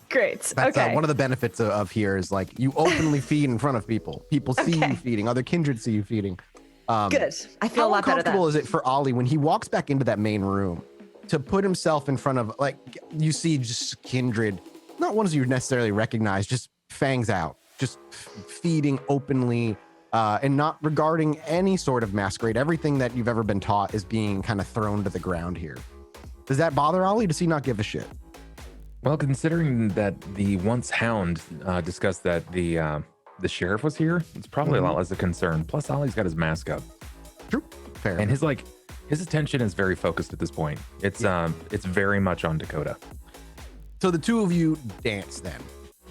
Would you like to make me a dexterity performance dance check, Yes. please? Oh my God. I'll pretend that you guys Yes. are going to be built to be good dancers. Oh, I am so excited to see how this goes. I'm definitely gonna buff up a little for this so I can try to pad those dice. All right, you're going to get 1d10 bonus. All right. So you said Dex plus performance. Nice. Yeah, that's hot ass. That's what that is. Well, Dakota. Oh, wow, Dakota. And I didn't even rouse. 3 successes for Dakota loves to dance. She used to dance all the time. I mean, it's not your normal dancing. It's like rave dancing and whatever. But I mean, I'm excited for this because it's going to be funny. Wow. yes. 3 successes each. Now, does Ava start, like, you actually see them begin to dance, and what immediately, at least from Brett, is like, an exercise in weird experimentation. The way he like watches them is like watching like two rats in a cage. Very eager to see what their dance moves are.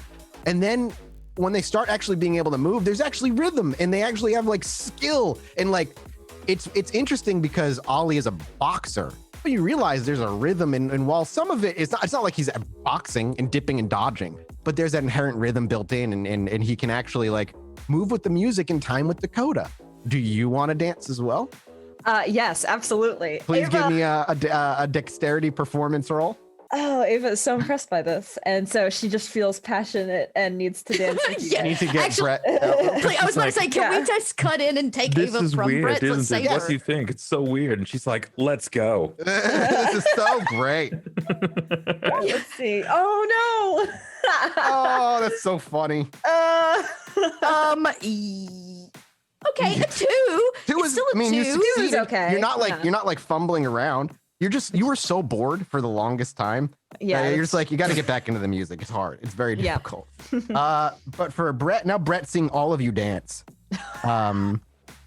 is in need go, to Brett. change all of that. Okay, let's see. Let's roll his. He's not to be outdone. Not Toreador outdone. Oh, Absolutely not, yeah. dude. I'll never Oh, let am him I get gonna down have if to he have a rolls less dance than 3 off? I'll have successes. I was about to say I'm gonna have a dance off. If this motherfucker starts trying to cut a rug and cut in on our moment, that's it. Dance off. Apparently, Brett is also like a stripper. So Yes, he is. He is.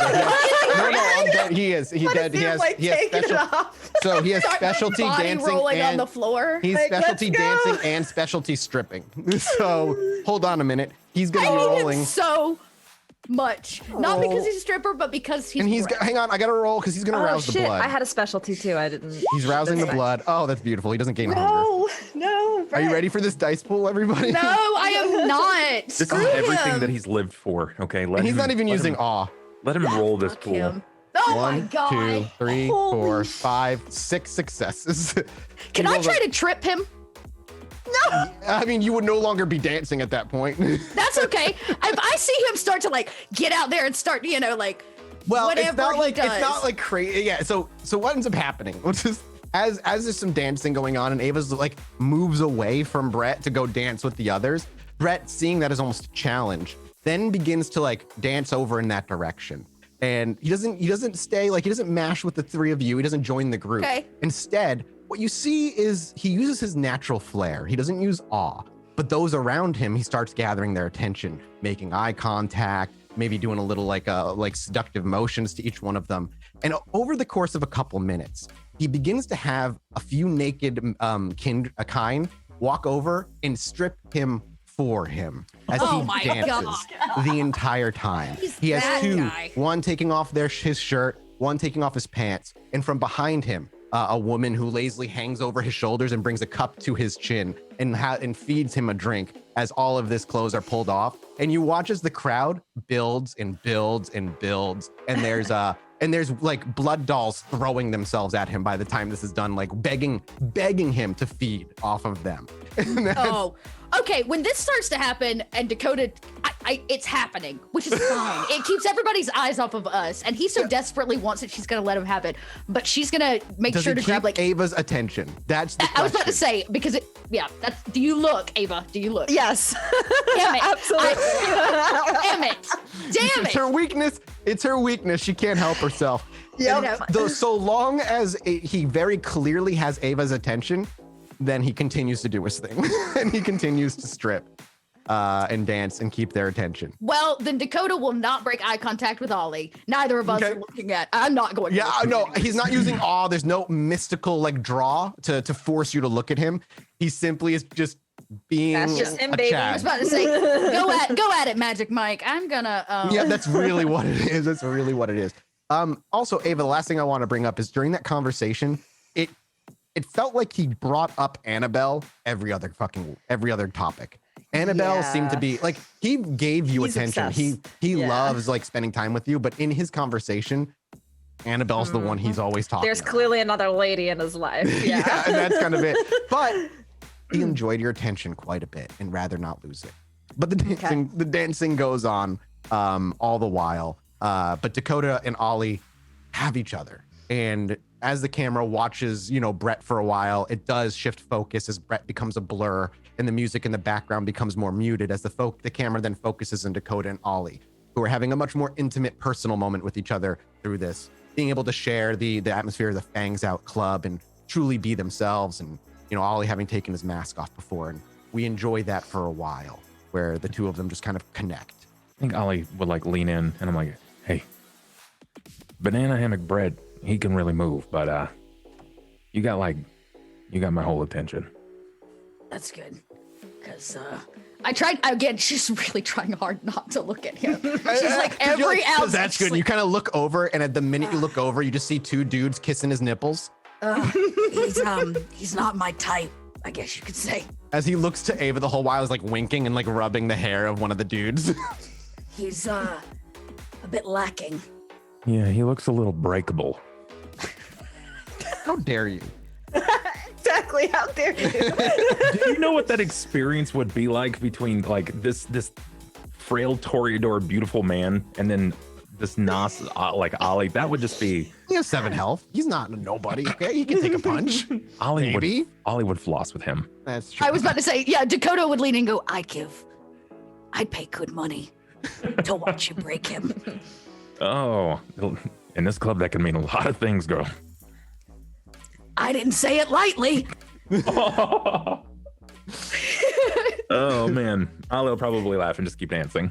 yeah, Dakota too. And I mean, eventually I imagine when it's just too much to handle, when there's just simply too much body Is it too rolling. much? What point is it too much for Dakota? Too much body rolling. You know what? When I imagine at some point somebody walks out and greases down his body, that is the point at which Dakota can't watch his disgusting form anymore.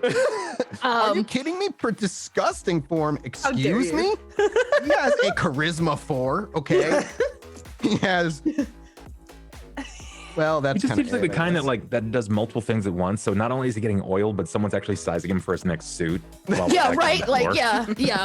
Ugh. But it's very clear to see, by the way. Actually, this is great because it's very clear to see. Well, at least for Ava, because the other two are trying not to look. He has no tattoos on his body, not a single one.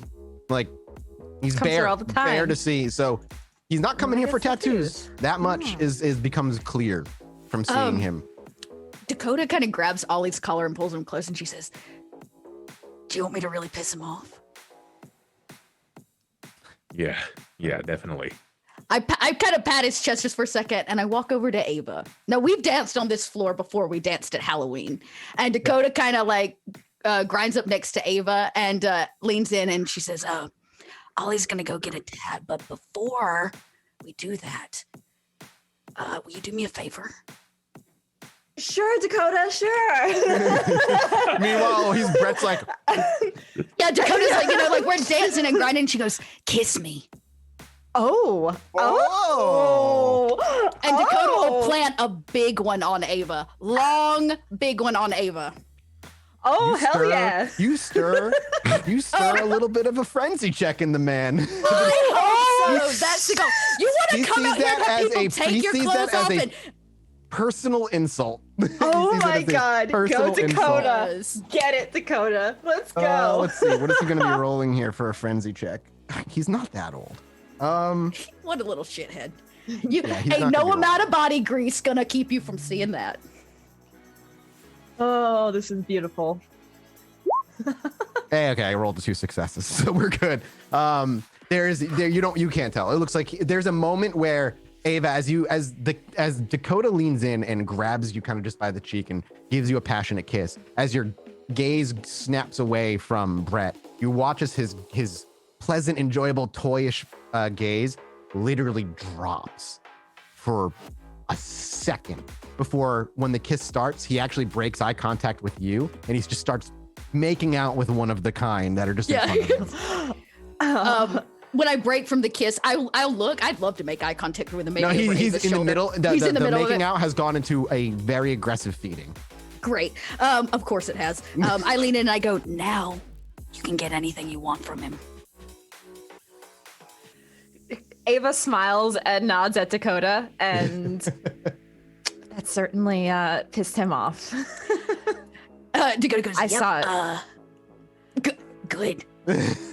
As Dakota slinks away after that and goes back to Ollie, who and goes watched back that to whole Ollie, thing yep. happen. Ollie, you of course saw his face drop for a minute and then do exactly what I said otherwise. But Dakota steps back over to you at that point. I look at Ollie. I go, did he notice? Yeah, you could say that. Good. How about that tattoo?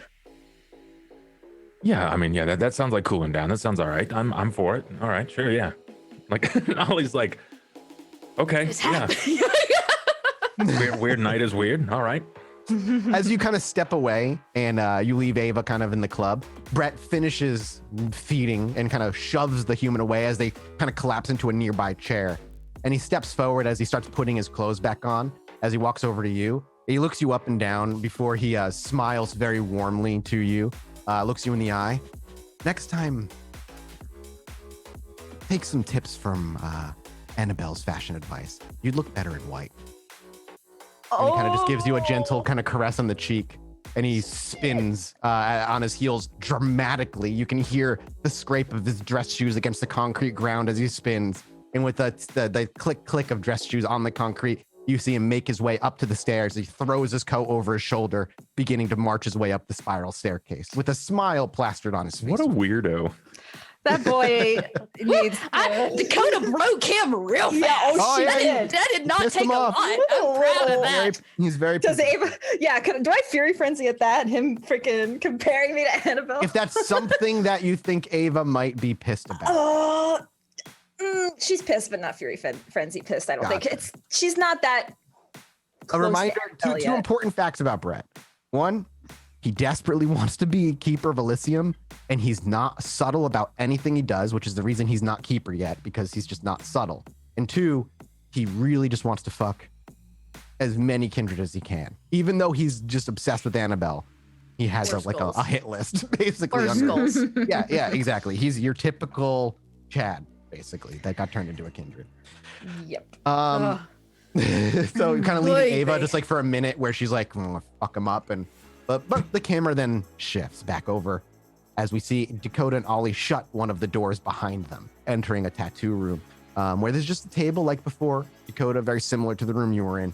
A chair for the tattoo artist, but no chair for a guest of any sort. Ollie, do you just kind of sit up on the table? You guys just pace and wait for somebody to show up? After that, like I think Ollie's still trying to process things. So There's a little bit of shell shock. there's a little bit of shell shock. I think to up the ante, I think Ollie is gonna find like a corner, like wherever there's a corner, and he's gonna start disrobing, like down to basically underwear. Okay. Dakota turns around and is like, You know you don't have to take your clothes off to get a tattoo. I don't know how big it's gonna be, and I don't know where you're gonna put it. I'm not, you mean where you want to put it? I'm just supposed to pick what it is. So I get down to just skivvies at this point, and I wait. Does Dakota like face Dakota the picks like corner? an opposite, picks an opposite Okay. corner, is trying so hard not to make eye contact. After a few minutes of this kind of awkwardness, eventually there's a gentle knock knock before the door opens. And a different artist this time, a gentleman with he's all tatted out as well, but he's got kind of like shoulder length hair, clean shaven completely, and very crystal blue eyes as he steps in and shuts the door behind him. Looks over to Ollie, reaches out his hand for a handshake. Extend and shake He back. clasps it very tightly and kind of gives it a shake. Good to meet you. Likewise. Ollie, right? Yeah, Ollie Hopkins. He nods. They just call me Harry. Take a seat. I will. So, Mr. Hopkins, as you kind of says, you sit down on the table, and he kind of pulls a little his tools. He begins to kind of organize them in the like. Have you thought about where you'd like this piece to be? My eyes like train over to Dakota.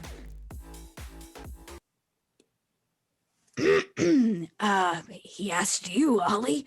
Dakota's looking real nervous at this point, having to make a decision like that. Yeah. The only thing that I think is like visible, Ollie says, he's like, I've had tattoo work before. It was a mistake, and it's something that I wear forever. And like he pulls up the one arm that wasn't removed, Mm-hmm. and you can see like the inside of the forearm, there is a tattoo, what looks to be like a gang tattoo when he was a Oh. teenager, and it looks like it was done like almost jail or prison style. Yeah, needle and Um, ink. Yeah. And it's something that I'm going to live with for forever. Unfortunately, there isn't much I can do about that, but that's all right. But for all intents and purposes, Ollie's like, when he was turned, he was in the peak of his like physical form. Mhm. He was ready to go into the pro boxing scene. So That's why there he's isn't, Ollie's so intimidating in general, because he'll always be like that now forever. yeah. I look at the tattoo guy. Or he kind of shakes his head. Perhaps you're not clear about how this works. No, I'm not really been given a whole lot of detail other than by the time it's done, I won't really be super comfortable. All right. Well, yeah. You okay. have to choose, Ollie. Yeah. Just give me a spot at the very least. We can discuss what you want the piece to be in a minute. I just need to know where we're working. Well, you got a lot of canvas. All right. Well, maybe. Let me ask you this. You ever had anyone just lay down and let you do work? Not here. Well, you decide where and ask all the questions you need. The Well, canvas then is yours. maybe we can piece this together by figuring out what kind of piece you want. Okay. What brings you here tonight? Friendship? Friendship. Probably, Most people don't get a tattoo here because they want to remember friendship. no, you ask what brought me here. It was honestly total adoration. Someone I care for asked me to come here. Is that why you're getting a tattoo tonight? I don't know why I'm getting a tattoo. That's all right. It doesn't matter why. Right? These it does. Okay. He looks over to Dakota. You were here the other night, right? You went through the process. Yep. You want to explain it to him? Come on, tell him I can leave the room. But if you need to tell him whatever it is you came here to work on, atone for, reconcile with in your past, it's yours, not mine. I can leave. I'll kind of walk up to Ollie. You kind of pick something, Ollie, like something that you would like to maybe forget, forgive, atone for. Something really personal.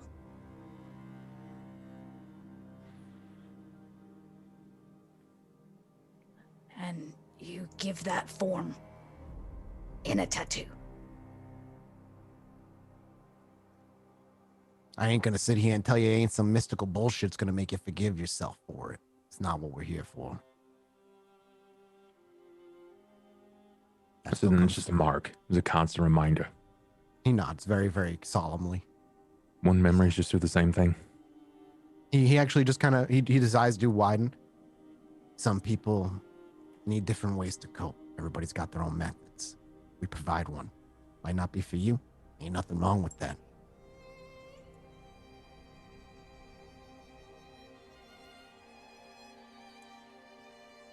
There is something I'm sorry for.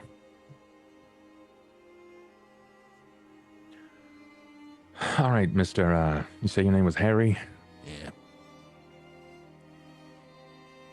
He's a kindred, right? Yes. Mm-hmm. It's very clear when he talks because you can see fangs in his mouth. All right, Harry. In the almost 15 years that I've been a kindred, I've only lost control once. And in that time, I hit the one person that mattered to me. That's what I want to atone for.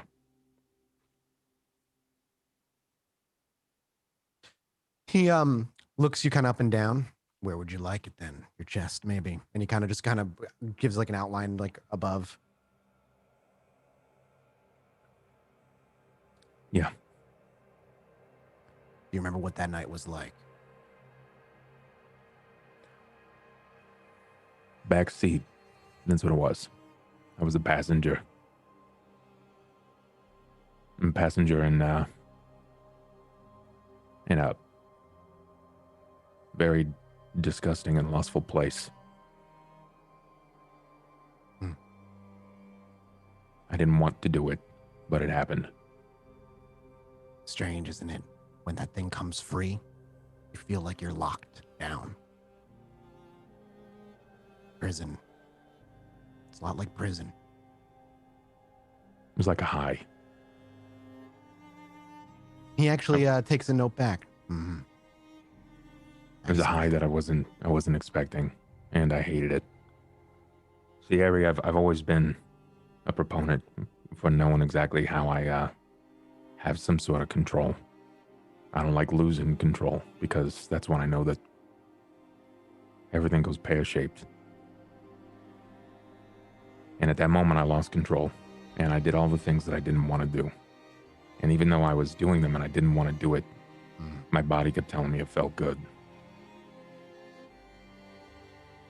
The person driving the car kept telling me to keep going. Your whole life, you treat yourself like you're the king on the chessboard, but inside you're nothing but a pawn. Yeah. Yeah. It kind of blows, Harry. But gotta do what we gotta do. May I have a... Are you looking for suggestions? You're the artist. Why not, then, a pawn piece with a listful loose crown dangling by its top, chained to the body of the pawn. A feeling of being a king, but you'll always be small on the inside. At least that's how it felt that night. Is that what I'm getting? In a manner of speaking, yeah, it's pretty close. Then, are we settled on that? Or do you wish any changes?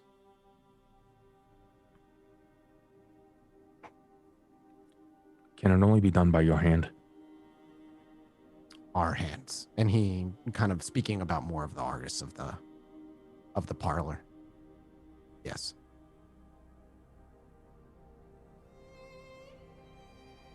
Could you guide her hands? No.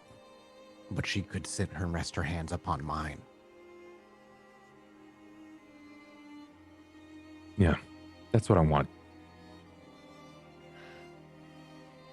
Oh. He actually just kind of nonchalantly looks over to you, expectantly. That's what you want.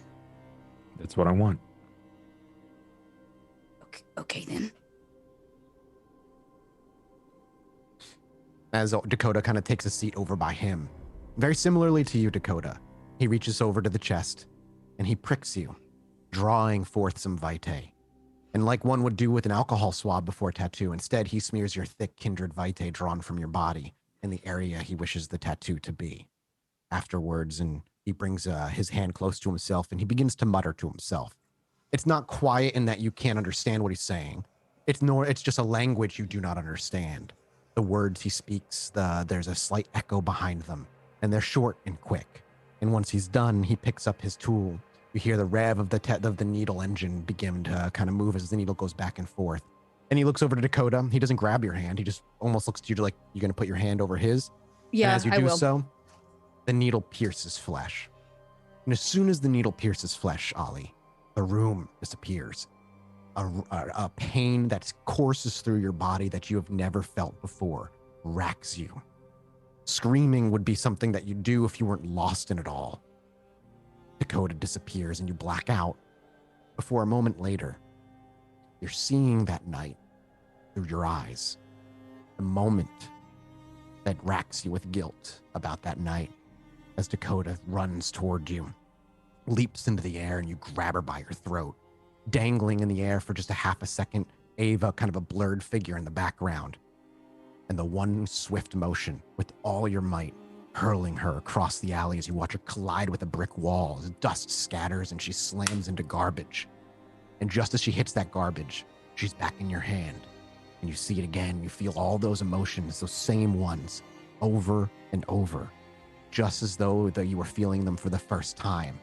The high of the beast, the power when you throw her, the dominance when you see her collide. All that mixed with racking pain.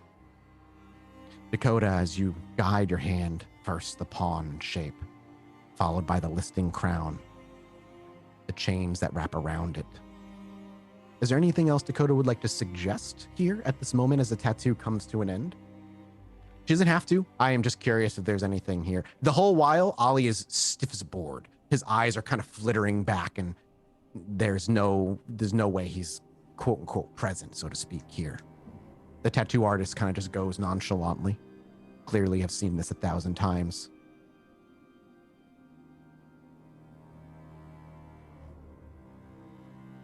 You're muted, by the way. While he's working, I'm guessing Dakota can talk with him, right? Yeah, sure. Yeah, you're welcome to She goes, open conversation. The feelings, the memories that you relive over and over again. Do they go somewhere? Are they recorded? No. They are drawn She kind of from you. nods. Yeah, she and as you nod, they are drawn from you. Personal experience. Dakota kind of nods again, and a little bit more of an understanding. She thinks this is all like blood magic. I mean, yeah, She blood doesn't know magic's anything complicated about and- this. Yeah, yeah. she's this is like a strange, personal moment that she's sharing with the guy named Henry or Harry or some shit. Harry, yeah. Harry.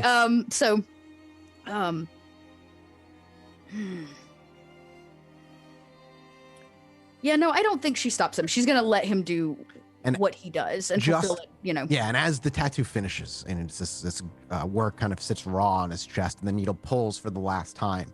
The second the needle pulls, Ollie's eyes stop flittering. Ollie, the repeated vision of that happening an indeterminate amount of time for you being in that loop.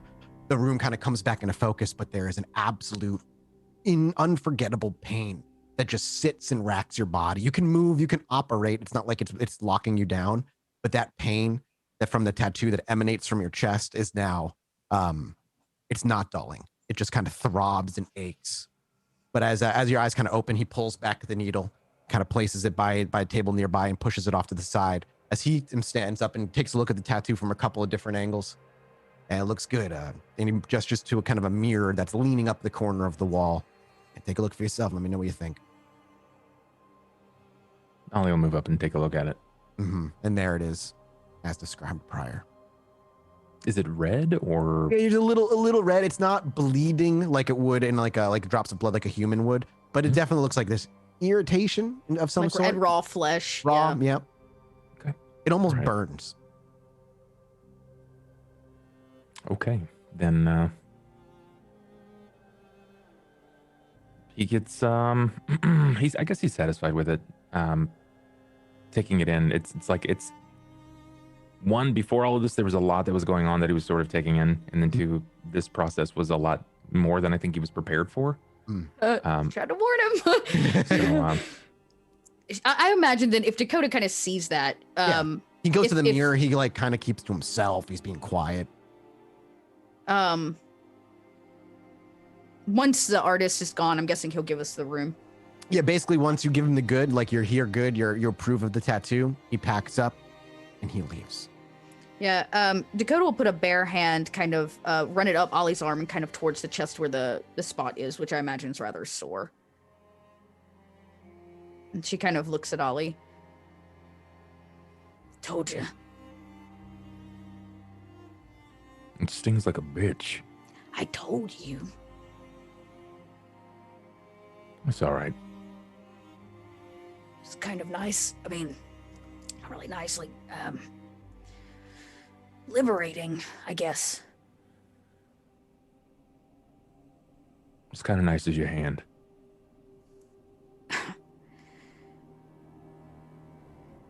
You know I don't hold it against you, right? Yeah, of course I do. You've told me many times. Are you gonna forgive yourself? Maybe one day. Maybe one day. Everybody atones differently, right? It's all per person. Kind of nods at that, I guess. So, are you gonna, would you want to put your clothes on and go home? How are you feeling? I don't know. How are you feeling? Fine. You sound a little off. Well, Ollie, you have significantly less clothes on than I do. I've seen a lot of naked people tonight, and So is it harder for you to look at me mostly naked, or is it harder for you to accept my new tattoo? it's not ever hard for me to look at you. He nods, and he'll move over to his clothes. You know that.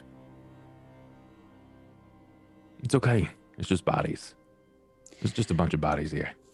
Yeah, well, so they say. So they say.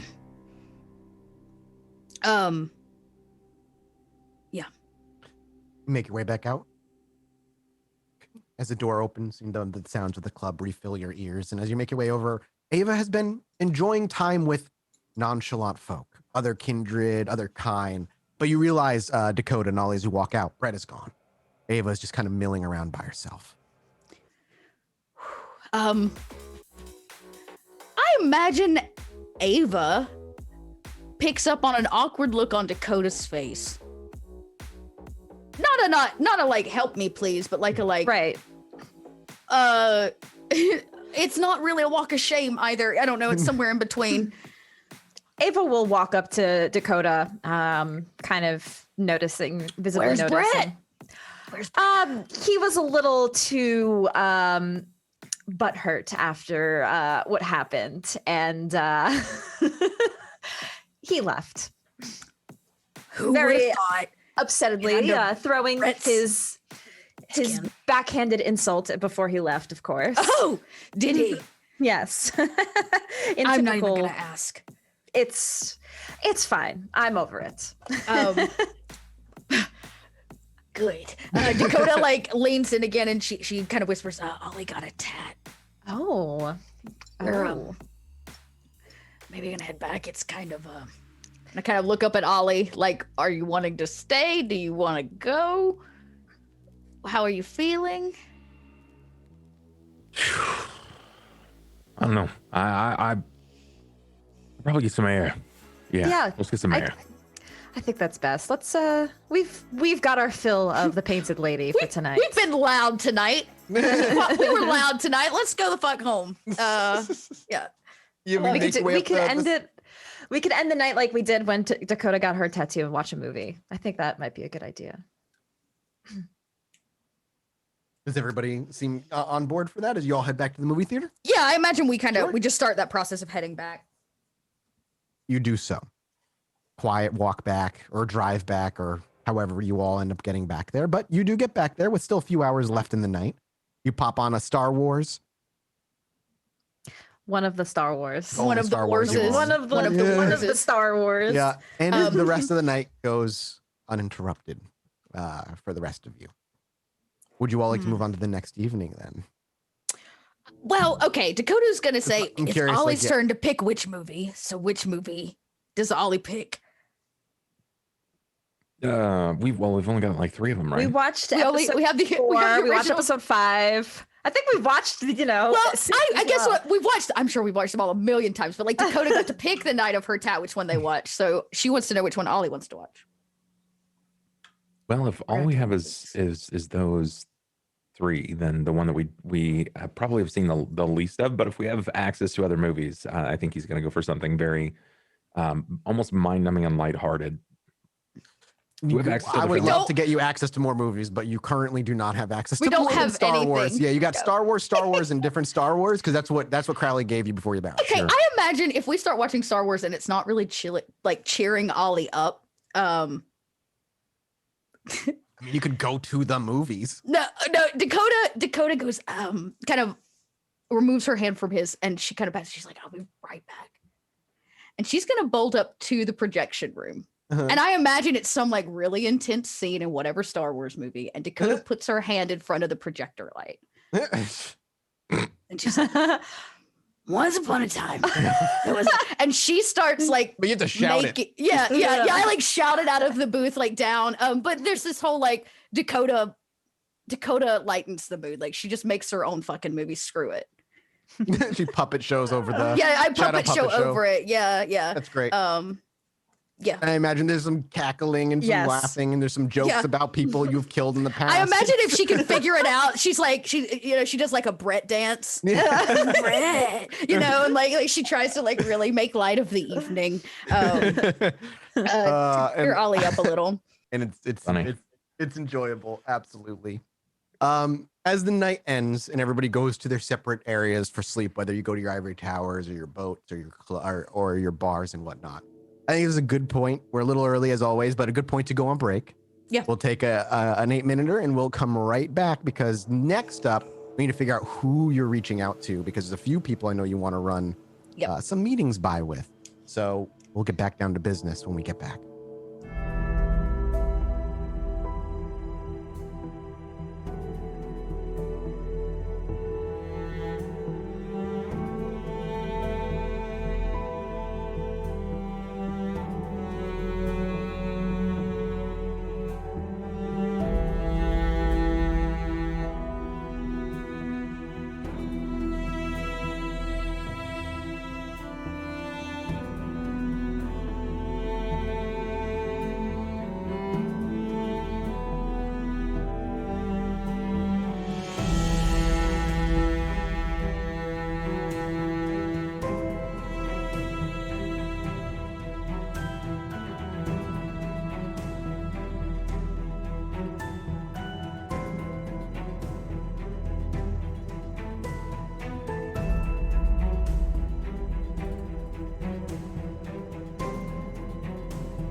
welcome back, everybody. I want to talk about Tamagotchis today. So the new Tamagotchis has breeding, and you can have parents and make babies, and it's great. I'm excited. So anyway, welcome back, everybody, to some more vampire post-break. I hope you enjoyed your drinks and foods and or relieved yourselves, because now we're going to go back into the drama. Everybody rouse check for the next night, please. Unless, Maggie, there was any announcements you needed to do that I completely prevented you from doing? Okay, cool. Oh, my hunger goes up. Somebody mentioned Tamagotchis. Yes. Oh, Yes. did. Everybody gets hungrier tonight. Great. So, once again, everybody kind of rouses for the evening, gets their typical work done. Grant, for the most part, just kind of says goodbye and everything. We weren't really planning. Grant hasn't really pushed Ollie since that conversation that you've had. If that's something, I imagine Ollie kind of wakes up wondering if that conversation is going to be brought up again. But really, for the most part, Grant very much keeps to himself now. Doesn't talk, not that he doesn't talk to you, but doesn't talk about that as much in the moment, being brought fully to the other side. But eventually you all kind of congregate back in the movie theater. Can I Yes. make a request, Mathis? After Maybe. all the events of Yester Eve, Yes. Dakota is gonna try to wake up a smidge earlier, or she's gonna like get going earlier, so she's not gonna pitter around with the dogs and shit. And she actually will go to the bar first. Okay. She's gonna go to the back door of the bar. Sure. Because So she you doesn't- kinda get a the last knock on time the she back showed door. up at the bar, so did the sheriff. So she does it a little you can sneaky. hear the conversation of the bar happening through as you pass by the front door and make your way around back, where you kind of bong bong bong on the metal door. There's a bit of a wait, as always, before the door opens a crack and you see a shotgun barrel leveled at your stomach as Grant kind of peers around. Fuck, it's just you. Sorry, one second. And you hear the door shut and you hear some clattering before some unlocking, and then the door kind of swings open. Hey, You know, that's not gonna stop me, right? Well, yeah, not you, but it could stop some fucking other asshole trying to get in here. She kind of looks at the shotgun and smiles a little bit. He's like, She has hey, a remember fun that? night. Listen, Bookworm. Remember him? And he actually flips open his shotgun and he dumps out 2 cartridges. He pops one of them, and you see splintered wood all filled in the shell. He's like, Oh. eh, I ain't stupid. I listen to you fucks. And he Whatever kind of you say. he packs the and shells she again. kind of pats snaps him it on the shut. shoulder. He's like, I'm just glad it was you, because I don't wanna have to test it. So what can I do for you? Ollie ain't waking up yet. He's still getting ready downstairs. That's all I needed to hear. You need me to get you a Smirnoff? No, not We just got some saying. of those big ass Angry Orchards. They got new labels. What is an no? I don't give a fuck what an Angry Orchard is. I have business. Grant. And I kind of pat him on the shoulder. As you pat him Thank on the you. shoulder, you can hear Haley yelling from the other way. Grant, where the fuck are you? Your burgers are burning. And Grant's like, oh fuck, and he's like, have a good night, and he kind of scurries off. And Dakota, like, mortals are weird. And she will Makes go your way down. Yeah, downstairs down to below. his room. Do you knock Yeah. on his door, or do you just kind of walk in? Of course. No, I'm not. So yeah, Ollie, there's a knock at your kind of secure haven door. You didn't hear gunshots, you didn't hear fighting, so that's at least a good sign. Yeah. But you're not warded against obfuscate, so It's some Grant's got to need something, or he'd be yelling at this point. So he's probably just trying to be polite. So Ollie gets up and will I think he'd put on his mask and then move over to the door. you see him kind of click and attach his mask before the door opens, and not Grant stands there, but Dakota. Dakota's like leaning in the doorway. I'm early tonight. Hi, it's good. It's good Can to I see come you. Yeah. I get out of the way and I kind of offer into this little like 6x7 room.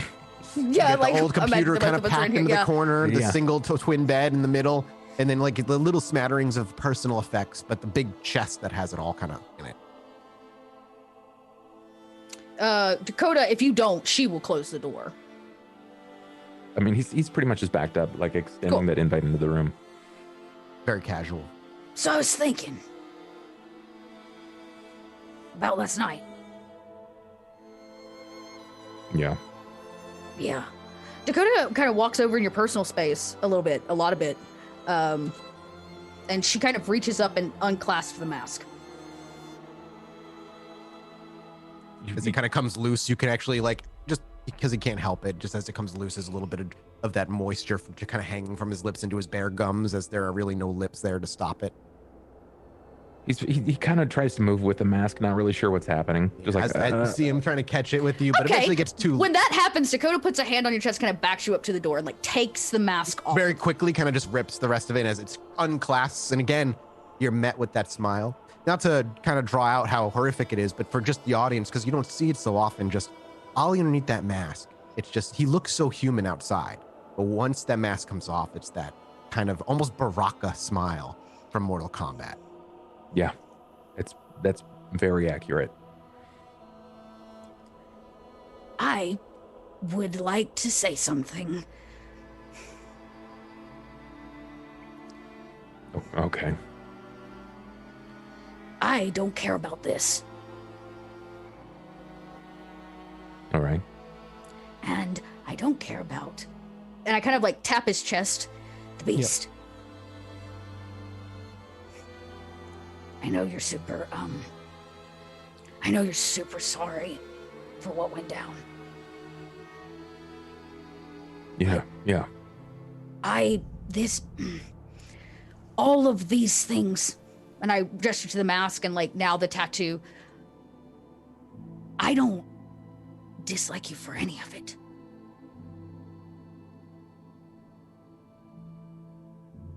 I like you for all of it, even the bad shit, Ollie.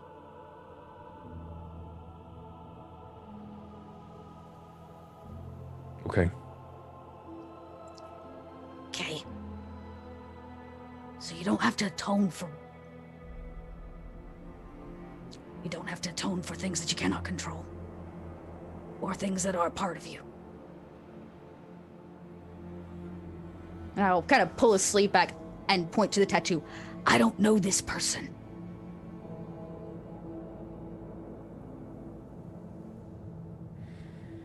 I know this person. And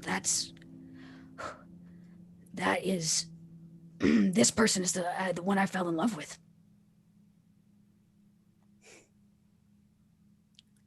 So stop moping about and hating who you are. Because I love you for who you are.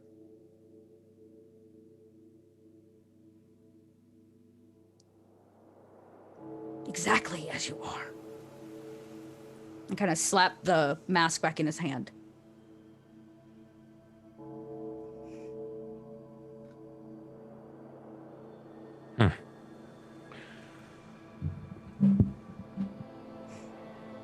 Okay. I can say that now because it's a new day, night, place, here. I said it. Good morning to you too. Yeah, so you said I was a little late yesterday, so I thought if I showed up on time, maybe I could. I mean, you're lucky I put on pants. That depends on your definition of luck. Well, I mean, I saw everybody was looking at bread, so on the way home last night after everything, I stopped and got a banana hammock. I was hoping to show everyone later. The thing that makes Brett so infuriating is he's the only one who can pull off the banana hammock. It's the worst. I'm sure that everyone will appreciate the gesture, Ollie. But, nobody deserves a banana hammock but Brett.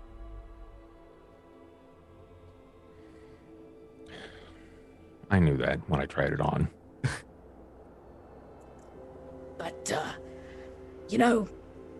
you kind of have an embarrassing picture of me.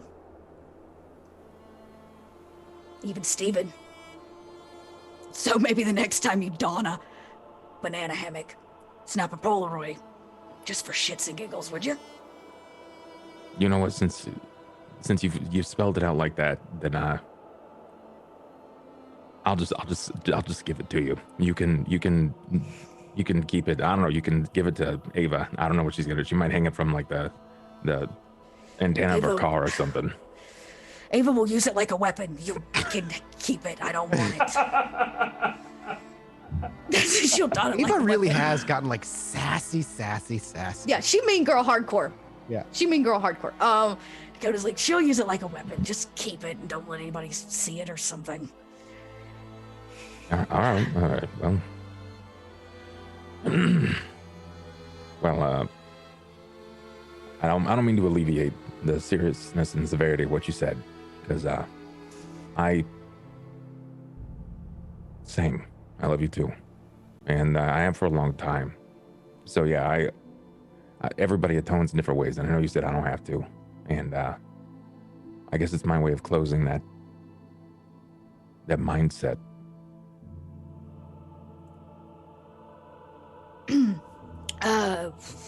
Nobody has ever said that to me. For what it's worth, I don't think anyone who's ever said it to me ever meant it. Maybe, except like my mom or Rowan. I was thinking we could take a trip south to the city tonight to do to talk. I haven't thought.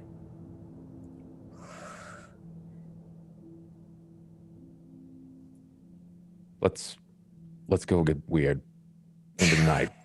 That's all I got. Every night's a different struggle, so I just kind of suffice by saying, let's go get weird. Dakota kind of smiles and appreciates the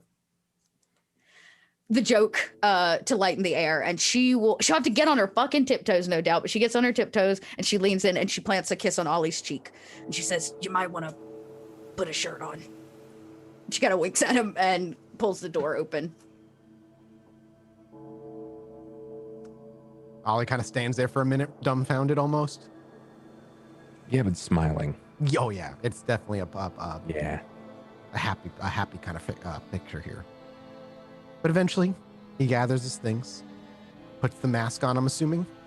Yeah. Okay. And the two of you will start making your way to the Witch of the Yards. However, we need to deviate for a moment. Ava. And about 4 nights. Mr. Pumpkin. It's time. As you were aware, you only lingering kissed him. Yep. And so that addiction wears off after the number of nights equal to your presence, which is 4. 4. Am I correct? So it's been 4 Yep. nights. We are now on the 4th night, and he doesn't know where you live. He doesn't have your phone number. He doesn't know how to get a hold of you at all. He doesn't even know that tonight is going to be a night of pure desperation for him. But this is something that immediately jumps to Ava's mind as she wakes for the night in the penthouse of her ivory tower. She pulls the curtains from the windows to allow the moonlight to rush in as she spends the first hour or so going through dresses and putting on a makeup and bringing herself up to the nines as she does every night. What kind of music does Ava have playing in the background? I imagine she has music in the background when she's getting ready for her night, kind of just every night is a new adventure for her, for good or bad. Mm-hmm. I think she has like some chill, like lo-fi kind of music that she plays. You don't got like BTS in the background. Yeah, BTS. Yeah, so she's kind of has some chill beats on in the background as she gets ready. This is the soundtrack as the camera lingers in the corner of her room, watching her go about her night, as we really get an intimate look at how Ava really does put the most amount of effort into every single detail to her nightly outfit. For some who see her, as we see her every night, it's always Ava's so gorgeous, and the dress fits her perfectly, and the colors complement her, and her makeup is perfect. But as we watch her get ready this evening, it's like a weapons dealer going through their collection as she pulls out certain dresses and lays them next to one another. The thought, of course, is I'm going to look good in all of these. But the main thought is, what purpose am I looking to draw from these? And as we've seen her in action before, we've always seen them from the outside view, walking up to the bouncer, saying a few words, and simply is walked through. But to Ava, there's a certain detail and a certain choice, from the color of the makeup she chooses to to the tightness of the dress that she decides to wear, to the inch of skin that she wishes to show to those who watch. She knows what she's doing, and it's like watching a master weaponsmith do their work. And as we pick apart each little clothes, knowing that she's going to be heading to the club tonight, so a little bit more revealing, and she wants to gather the attention of those around her to keep her kind of masquerade high by blending in with the rest, a more bright makeup. Ooh, it's going to be dark tonight, and it's Wednesday, so it's going to be kink night at the club. I'll wear something black with a little bit more leather on the side. Everything is planned. And after an hour to 2 hours, as we see her put on the last of her eyeliner and the last drop of her lipstick, and she steps back and looks herself in the mirror, you are geared to have every mortal begging for you, should they choose, or should you choose rather, when you step into that club tonight. And as the music dies down and she walks to the front door and we see her flick off the lights, the silhouette of Ava stepping away from the ivory tower as we go down to the first floor is what we watch. An absolute dark, gorgeous figure tonight. And as a few moments pass and we'll go from the ivory tower into the rack, which is merely a few blocks away, and find that club again, can I get a wits awareness from you, please? Yes. Let's see what we got here. Oh. It's easy for you to pick it out because you're looking for him. He's not in the club. He's outside, pacing rapidly, waving down random people and seeming to have kind of erratic conversation with them. You don't realize the conversation he's having because there's too many people around and you're too far distance away. But his shape, his portly figure, his pumpkin-like waddling, it's too obvious for you. There he is, standing outside the club. Now, at this time, last time you were here, he was already inside. What does Ava do? She'll walk up to him and say his name very innocently, like she's been looking for him. Like, David? Is that you? I'm going to make a roll for him. Yes, his name's David, bub. Sorry. Sorry. That was I think that absolutely was his name. accidental. Or Dave, I think It was is what we Dave. It called was him. absolutely Dave. accidental. I was just like trying to pull a name, and Dave's the first thing that came to my mind for this guy. I think of you as Bub. I don't think of you as Dave. Yeah. So you say, David? And there's a moment where he actually looks around. He's got that stutter of his head, like almost like surprised he's hearing something. And he looks back, and as his eyes lock to yours, they widen almost like you see in every mortal you do this with. They're like an animal. They're like a puppy. If you treat them a certain way and give them certain treats, they're going to have the same reaction when they see you again. And much like the Chads that came before, she turns and you catch his eye, and absolutely everything that he was paying attention to seems to melt away. And he walks towards you quickly. I am so happy to see you here tonight. I didn't know if I was going to be able to get into the club. I didn't have the money. I was trying to, and he looks kind of like around. Usually I only come here once a month, but I didn't know. I couldn't get you out of my mind tonight. I had to know if you were going to be here, and I thought maybe you might already be inside, but I'm so lucky. I'm so relieved. I thought I would come here, and the spot where we were last, we came out here, remember? He nods kind of eagerly. Yes, honestly, I thought that maybe you'd used me that night for a free couple of drinks and I wouldn't see you again. No. You're out of my, I'm going to be honest with you. You just say you're out of my league. I don't know what to tell you. I'm a 54-year-old man who works middle management down the street. All right. And look at you. What are you, a model? An actress? I work in photography. I'm actually behind the camera. One of my favorite magazine subscriptions is National Geographic, and there's some incredible photography work in there. I don't know if you've ever seen it before. I've seen quite a few National Geographics in my time, yes. There's this guy up on the YouTube. He actually does drone shots of Chicago and takes beautiful, beautiful pictures of Chicago with his drones. Oh, I love that shit. Ava will, as he's going on, she'll kind of caress his arm a bit and say, as you kind of draw your fingertips across his arms, you feel the goosebumps rise, and you feel the hairs on his arm, the little fine hairs kind of rise up under your fingertips. It's instant. Enough talk. Let's go inside. I don't have the money to get you in. I'm sorry. Can we? No, There's a bar down the trust- street. They got like half price buds after 10. I'm a regular here. I can get us in. Don't worry about it. Trust me. And She smiles. she smiles, and do you hook him under the arm? And you kind of just guide him, and he follows, but he's very hesitant. But you walk right up to the bouncer. You've seen this guy before, not at this club specifically, but he has a gig at one of the clubs you're more regular at on Saturday and Sunday nights. Can I convince this guy to kind of add Dave to the list, like to come in regularly? So you walk up to the bouncer, and he looks to you and always smiles and Miss Heloise, and then he looks to the one that's on your arm, and it's an immediate confused look. How are you this evening? Doing well. I wanted to introduce you to my new friend. A friend of Miss Heloise's. You must be a very important person. And he reaches forward to shake this man's hand, and he reaches up and shakes as well, kind of timidly. I was wondering, he and I are going to be meeting up here a lot more regularly, getting a lot more business here. Perhaps we could, let him in a bit more frequently. Do you wish to use a discipline? Now, keep in mind, obviously, it's a masquerade breach if you do, but certain powers are low risk, others are high risk. You don't have to use anything if you don't. I won't immediately. I'll just try to see if I can convince him. And just give me a manipulation persuasion roll.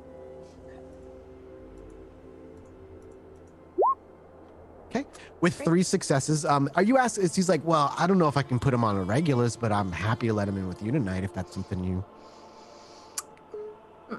I suppose that'll work for now, and maybe when he and I come on our that you could let both of us in every time that I come by If here. it's on your arm, I guarantee you he's allowed in. And he smiles. I can make do with that then.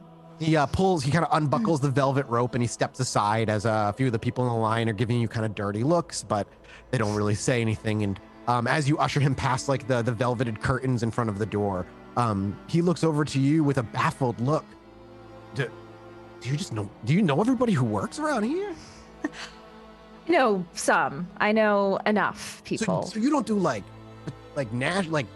photography like that. You do like club photography. I mean, my day job is photography, but what do you think I do at night? I come to the club all the time. I'm very busy, by the way, during the day, so... And he kind of not so subtly as you kind of like talk, he kind of cuts you off and he looks the other side. Do you go with other guys? I mean, in the past I have, but no, not currently. Are you like a more than one guy kind of girl, or like? And he kind of looks up to you sheepishly. It depends. Right now, I'm not. And when you say that, instant smile. And he's like, well, I'm glad I can be man enough for you. Oh, what do you want to drink tonight? Not the same thing as last time? A White Russian, maybe? That sounds great. And he goes off to grab him. So I imagine you're going to entertain this man and keep... And you really do learn he's actually middle management of a local finance company. Okay. And he kind of, if you kind of poke and prod, he runs the numbers, balances the books for him. What you would typically see in somebody who works in that thing. But it's a finance company within Chicago that's rather prominent. Okay. But you feed off of him. You use Lingering Kiss, which does not require a rouse check, correct? It's a free, yeah. Right. Yep. That is correct. I'll just display it just for a refresher. But yeah, I think... So for 4 more nights, he will be sated, rather, but the addiction will rise to be bitten again once and on the 4th night. Okay. So you're good with him so far, because you have no intention right now of ghouling this guy. No, I would ask him, actually tonight, I may ask him if he can take me back to his place, because I'm curious where he lives in case we ever need a place. He seems hesitant initially. Oh, okay. If you push even a little bit, he caves. Okay. Yeah, you'll feed. Okay, you'll linger and kiss, and then after the you're gonna linger and kiss him at his place then, because he'll be indisposed afterward. So he'll bring you back to his place first. Now, initially, as you kind of go further into downtown Chicago, The trepidation with these men always has been they have a girlfriend or they have a family of some sort that you're worried about. This time, however, as you make your way to a large, like 8-story building, and he brings you to his studio flat apartment on the very top floor that's kind of small, where he has his water queen size bed sitting in the living room. That's also the kitchen that leads to just the small the small bathroom over on the left. You realize the reason he may have been kind of worried about bringing you here is this man lives minimally, is putting it politely. There's a TV that is sat up on looks like a nightstand, but the TV is too big for the nightstand. So like the base of the TV hits the edges of the nightstand all the way around, and it's like a 60-inch flat screen TV surrounded by nothing. There's a hardwood floor that leads to a small, what was once white couch that is clearly been around for a while and has some darker spots over it. His waterbed has no frame or anything like that, just kind of sits on the floor. And as you look over to the kitchen, you see 3 Hungry Man boxes kind of stacked emptied over in the corner. Does he have a computer or a laptop or anything like that? That's on the floor next to the bed that's closed and charging. Okay, good to know. Good to know. So he, as he opens the door, and the door kind of creaks as it opens, and the number, he straightens the number of the apartment on his door, the number 8, and brings you in. He shuts it, locks it, deadbolts it, chain locks it, and he turns around and he looks incredibly nervous. Like you can see the beads of sweat coming down his temples. I'll try to reassure him and kind of just be more casual and chill and like try to ease him or calm him a bit. Give me a manipulation persuasion again. Okay.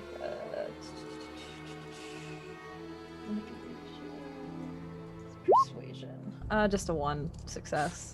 So you're trying to ease him, and as you're talking, he reaches into his back pocket and pulls a handkerchief, and he quickly kind of wipes away the sweat on both sides, and then he dabs his forehead before he tucks it into the back, and he's like, I just didn't think I was gonna have company, and oh my god, you're just it's been a while. It's what, can I get you something to eat? And he walks over to the kitchen, he pulls open some cupboards, he pulls out a box of like the family-sized Cheez-Its, and he pulls them out, and you can hear him definitely opened and eaten at something like maybe halfway, and he slides them onto the table. He's like, I got some snacks.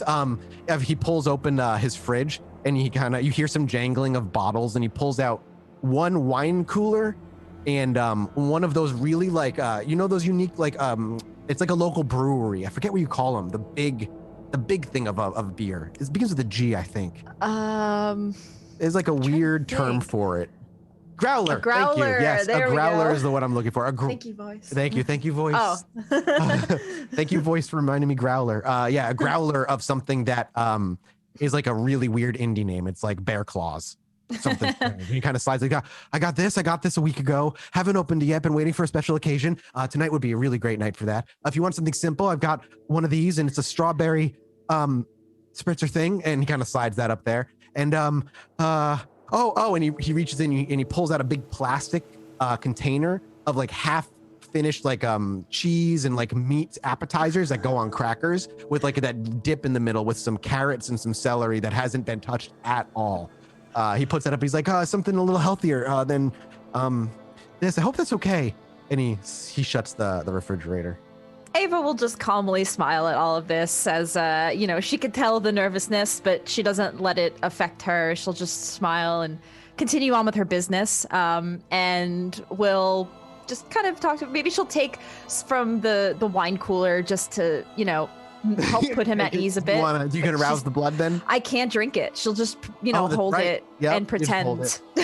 And just more for social reasons. No, absolutely. And, but eventually she'll, try to lead him. Basically, you do, but the whole while, the one wasn't enough to make him comfortable, but it was enough to at least let him go through with. Yeah. So the whole while he's kind of shaking. When you take his hand, you can feel like light trembling in him, and but eventually you get him to the bed, and you can just feed on him, and you linger and kiss him. And you're gonna fill up, and he's gonna be kind of drowsy and not really remember or what exactly happened, other than it felt really good. and you can leave him there if that's your choice. You now know where he lives, however. She'll leave with a note and say, had a great night. Hope to see you again. I know I'll find you again or something. XOXO Ava. Or something. You're curious. Yeah. And So Ava, feeling mysterious. sated and having renewed the lingering kiss, leaves for the evening. The camera follows you all the way down the stairs as you take each and every flight before you walk out the front door. And it stops at just sitting on the sidewalk on the front door as Ava walks away, and then blurs past, flying south until we eventually come to the outside, maybe a block out of the piled cars that represent the yards. And we kind of come up to and behind Dakota and Ollie as they are walking against gravel against their feet as they've kind of pushed past the main barrier, and the cars and the compact cars and dump area starts to surround you and fill your vision. Is there a quiet walk, waiting for kind of what happened last time to happen? I imagine so. I don't know if there's anything you and Ollie would like to discuss now that you're out of the bar, and there's anything else you two wanted to talk about. I imagine Dakota's maybe a smidge awkward. She kind of she woke up with that energy and was like, I'm gonna do this. And now that she's done it, she's like, oh, okay. Who's carrying the gift? What does the gift look like? Is it the gold? Do we have any gold left? I thought we moved it all.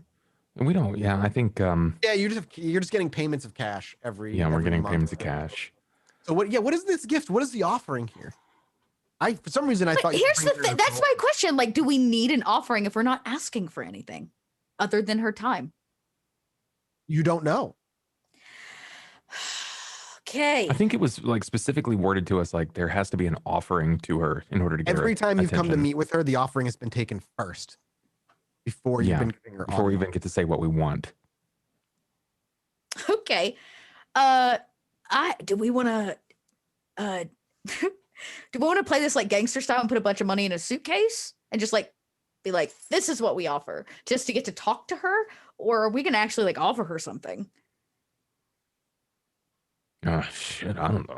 That's something the two of your characters should be in character discussing. I know. Okay. This will be after Ollie's put clothes on, Yeah. before you're about to leave the bar. As you kind of settled in and get a little bit more comfortable and the awkwardness has kind of dissipated, there does come that question of, okay, how are we doing this? I don't own anything but what's on my physical form. I might have something that she might be interested in. It's gonna be a little hard to tell if she bites, but everybody likes knowledge. And let me put it together. And I am going to reacquire the black speckled black rooted leaf. Oh. Okay. Interesting. Very smart. Just like perfect. It's should offer some insight. At least let her know that we know things.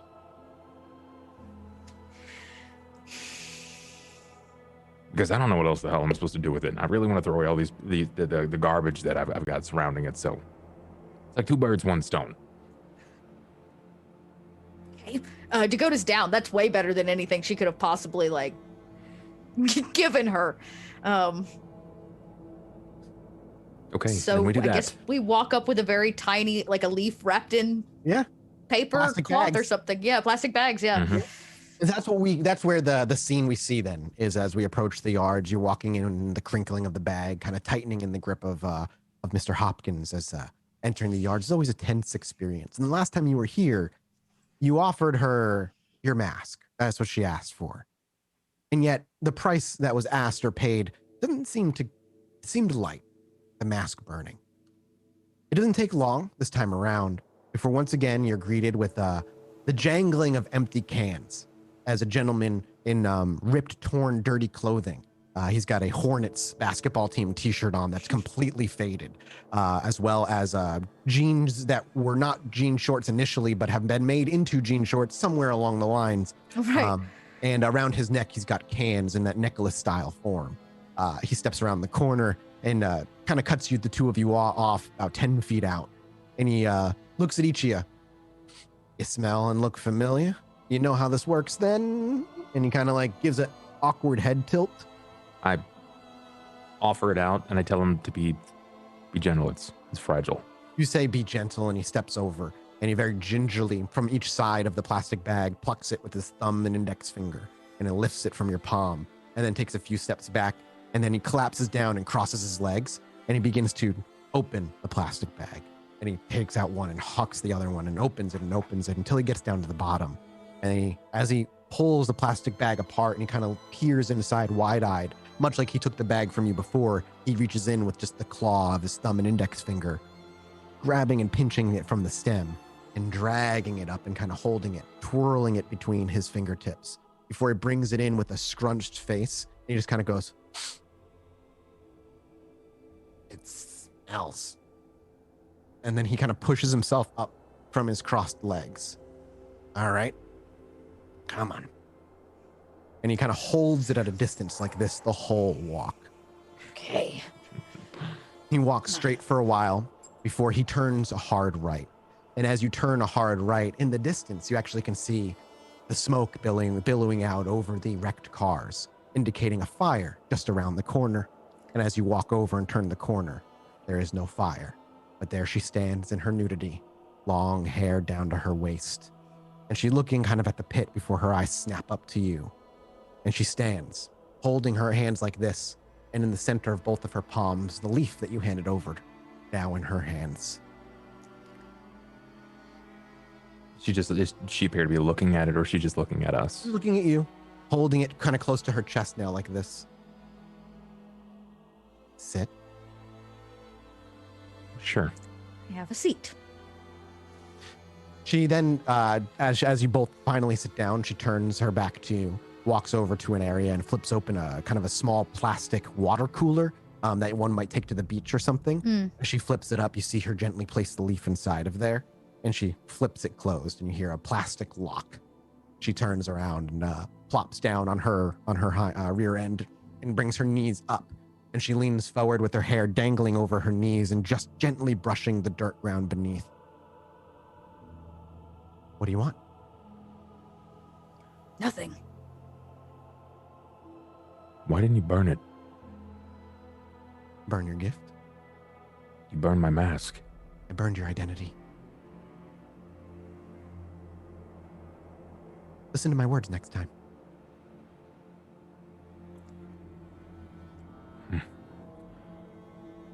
Okay. What do you make of that? I'm sorry, what was that? What do you make of that? It stinks of death. Reeks of it. Ugh. And she kind of like sticks her tongue out and scrapes it. You can almost taste it. I look over to Dakota to see if she has a play, if there's anything she wanted to say. We thought you might find it interesting. Her eyes So- dart around, then back to you. Barry, Not really from around here. what? The leaf. Her brows kind of crumple forward as she looks to be thinking. Yes and no. At least what I can smell of it. I need more time.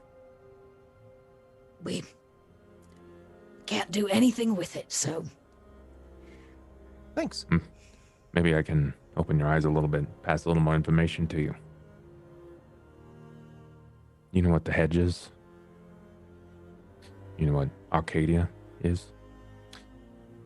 When you say the hedge, there's no real look of recognition on her face. When you say Arcadia, there's not like a aha moment, but she does raise her eyebrows like enough where there's a clear like recognition of the name. Yes, the name. A land of dreams, I think, but I don't. No, not something I'm well educated in, not something that's important to us. Well, it's Is that from And then there, the hedge and place between. One time, I met a woman in the woods, and I was imparted with a task to kill her. It was a favor, a boon, if you will. And when I killed her, her body turned to sticks, to dust. Not dust like when kindred die, but it turned into dirt, sticks and leaves. She was from that place. Ah. Could be the work of a mage, perhaps. Have you ruled that out? It crossed my mind. We met one. But this Dangerous. came from that place. Either there's a great wool that's being pulled over my eyes, and there's a lie, or it's much easier to swallow the truth. That there are things like fairies in the sword at play. She nods at that. No, there are. I don't doubt that you're speaking words of truth or wisdom. Just things that I don't have much knowledge of. Things that our kind don't cross paths with us very often.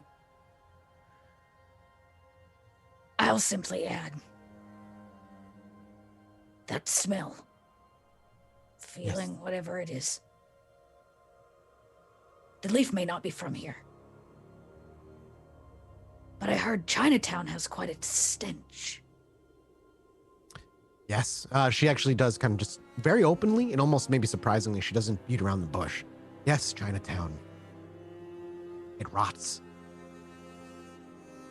As More- does the hedge. More of that smell is coming through. It's You been wouldn't know getting what stronger. because You, I have and she kind of taps an empty can nearby with her fingertips kind of rhythmically. I have theories, but only such. we have Well, ideas, but it's just theories. We have no concrete proof.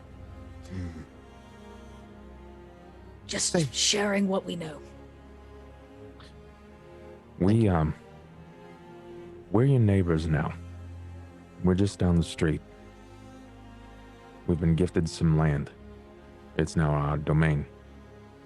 Congratulations. The Camarilla smiles upon you. Yes. It's also true that just to the east, the Anarchs have been a little disrupted. Yes, Things are rather hostile.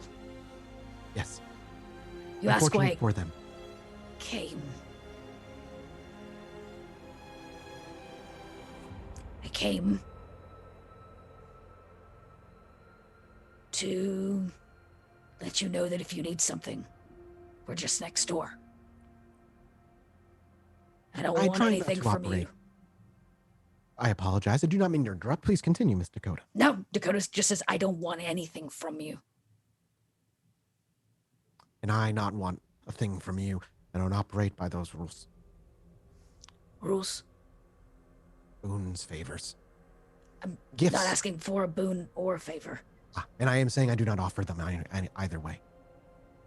An equal trade. And we leave it at that always. If that's how you function, fine. She just kind of gives a very spastic nod. Her hair bounces. Is there anything that ever happens here? You've gained a reputation. You're called the Witch of the Yards. And everybody has at least heard of you in some fashion. But the rest of your clan, they don't ever seem to call for you. They don't mess with you. Maybe it's your exhibitionism. Maybe it's... Aware of my bloodline. I'm just venturing a guess more than anything else, because nothing else seems to make sense. You're not like me. No, I You're am not. brought to. You're not like her, nor you're like the others that came through. So I guess a Tremere based primarily on the fact that you can do some pretty mystical shit. A common guess, but an incorrect one. And she gives you a wicked grin. I'm happy being wrong. Just means I get to learn. I am a child of Malkov. I see the Can't- truth. We cannot say that we've met many children of Malkov. Is there anything else I can help the two of you with? As her kind of look to you. There was a point. There was a point to it. Just wondered if there was anyone with the Anarchs in disarray, with us moving around. Was there anyone that was butting up against your yards? anything that's happening in the area that we might need to be aware of. We're not trying to ask for favors or for boons, but just want to fall in your good graces. As your neighbors, we want to be friendly. Everyone can use a good friend now and again. No aggressive maneuvers into my territory. They'd be foolish. No, just cries for help. Cries for help. Those who seek things come looking for me, trade and offer, and the Anarchs, as you said themselves, have been in dire straits recently. Well, then you know where to find us if anything changes. And if you ever wish to speak more on your theories, we would be happy to dabble. I do have a great interest in studying that leaf. I don't know how long it'll take me. I don't really know what I'm looking for, to be honest with you. Look But it for the does smell. abyss. Look for the abyss. She actually kind of looks back to you directly. You seem so certain of that. Did you ever meet our friend Crowley? The man. Crowley. I don't think I met Crowley. No. Well, he had. No, these- I did meet Crowley. That was the man who. Yes. He wished to see where his daughter was. Yes, I I think, met the man. We have some theories. He smelled say- his death as well, but it was in his bloodline. It was like a Giovanni stench. He said that this Yes. was. That this was kind of close to that.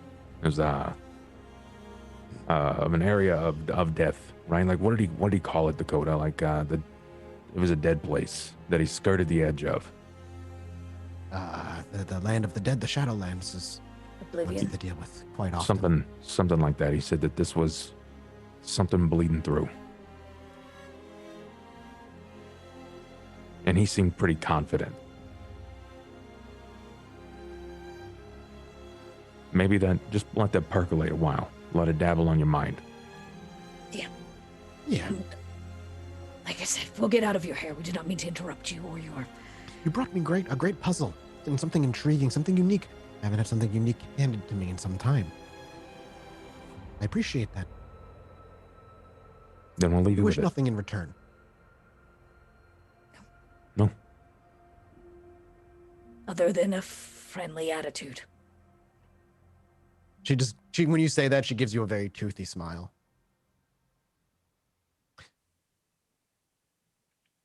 I'll stand. Yeah. Me too. If you stand, she actually follows suit. As you stand first, she snaps up to her feet. Nod, bid her adieu. Yep, same thing. She just watches. Just And not we not walk like off. intensely, but just curiously. And as you walk off and turn the corner, and you realize the billowing smoke returns as though the fire is there, and you see kind of the flickering of orange lights as you walk away. As we're walking away, it's like, that couldn't have gone any better. I have no fucking idea. She terrifies the shit out of me. We left her wanting. She's got questions, and Hope she nobody comes wants to mess back. with her for some reason. I don't know. At least she has the knowledge she needs, right? And maybe she can make her own valued decision. She's gonna dig regardless. Yep. And- Please. And I think it's interesting that she's a Malkavian. I didn't see that one coming. Who knows some blood sorcery? Wouldn't know because I've never met one. I've only seen the The twins. twins at a distance. Yeah, I don't know either. I don't really know what to make of them. I've never heard anything great, right? I just know about what we've heard about, like what they call their in like their web of conversation I think was mentioned somewhere like they call the cobweb or something like Yeah, that. the cobweb is like a more colloquial term. The Malkavians have a lot of their own internal terms for it. Yeah. Majority is like the cobweb, and all you know is it just means that's what makes them crazy. They just see Yeah. shit that's not there, but they claim it to be like the truth, but it's nonsense most of the time. Really, no. I mean, like I know meta-wise, we all know like Malkavians are seeing things, but for you as Kindred in game, it always comes across like 98% of the time like they're fucking crazy. And every once in a while, they might say something that's weirdly prophetic, but Yeah. it also could be interpreted that they were just like a Nostradamus, where they just say enough bullshit where eventually something happens. That Throw enough darts at the board. Yeah, exactly. All right. Well, they've been sipping on the cookie juice, so maybe they'll get it right one day. But until then, they can have the cobweb, and we can utilize what knowledge she might eventually append from. Who knows? Either way, that couldn't have been any more friendly, and that may have just confused her, and I'm happy to have left her with confusion. Agreed. Very much so. I mean, I hope we haven't made an enemy, but at least Didn't seem if like she's in the know, Yeah, I don't think that was the case, but yeah, we'll play it out. Yeah. So what do you think we do next? Do you think we gamble up and play for Jackson now? Or is there other things you want to try tonight? It's a long night still. well, we haven't seen Ava. That's fair. Just All right. we could. I mean, I feel like if we're gonna go to Jackson, if we're gonna do that, we should probably do it together. Yeah, I agree. I mean, the Toreador and the Ventru aren't too far off anyway. It'd be good to have her in favor. Plus, I mean, there's got to be a play soon, right? The Ventru spot's been open for a little while. That's got to be coming up. Yeah. Unfortunately, I don't know how to even go about helping him with that. At least before I could try to put words in the prince's ear. Well, I'm a little far off from that now. we're gonna hedge our bets, right? What other Ventru are even remotely on page and board the same as Mr. Jackson? I can't think of any. I mean, maybe Ballard, but he's doing his own things. He's like on his own planet. And Ballard Industries doing his own jam. I think his interest is elsewhere. He follows the money and the truth.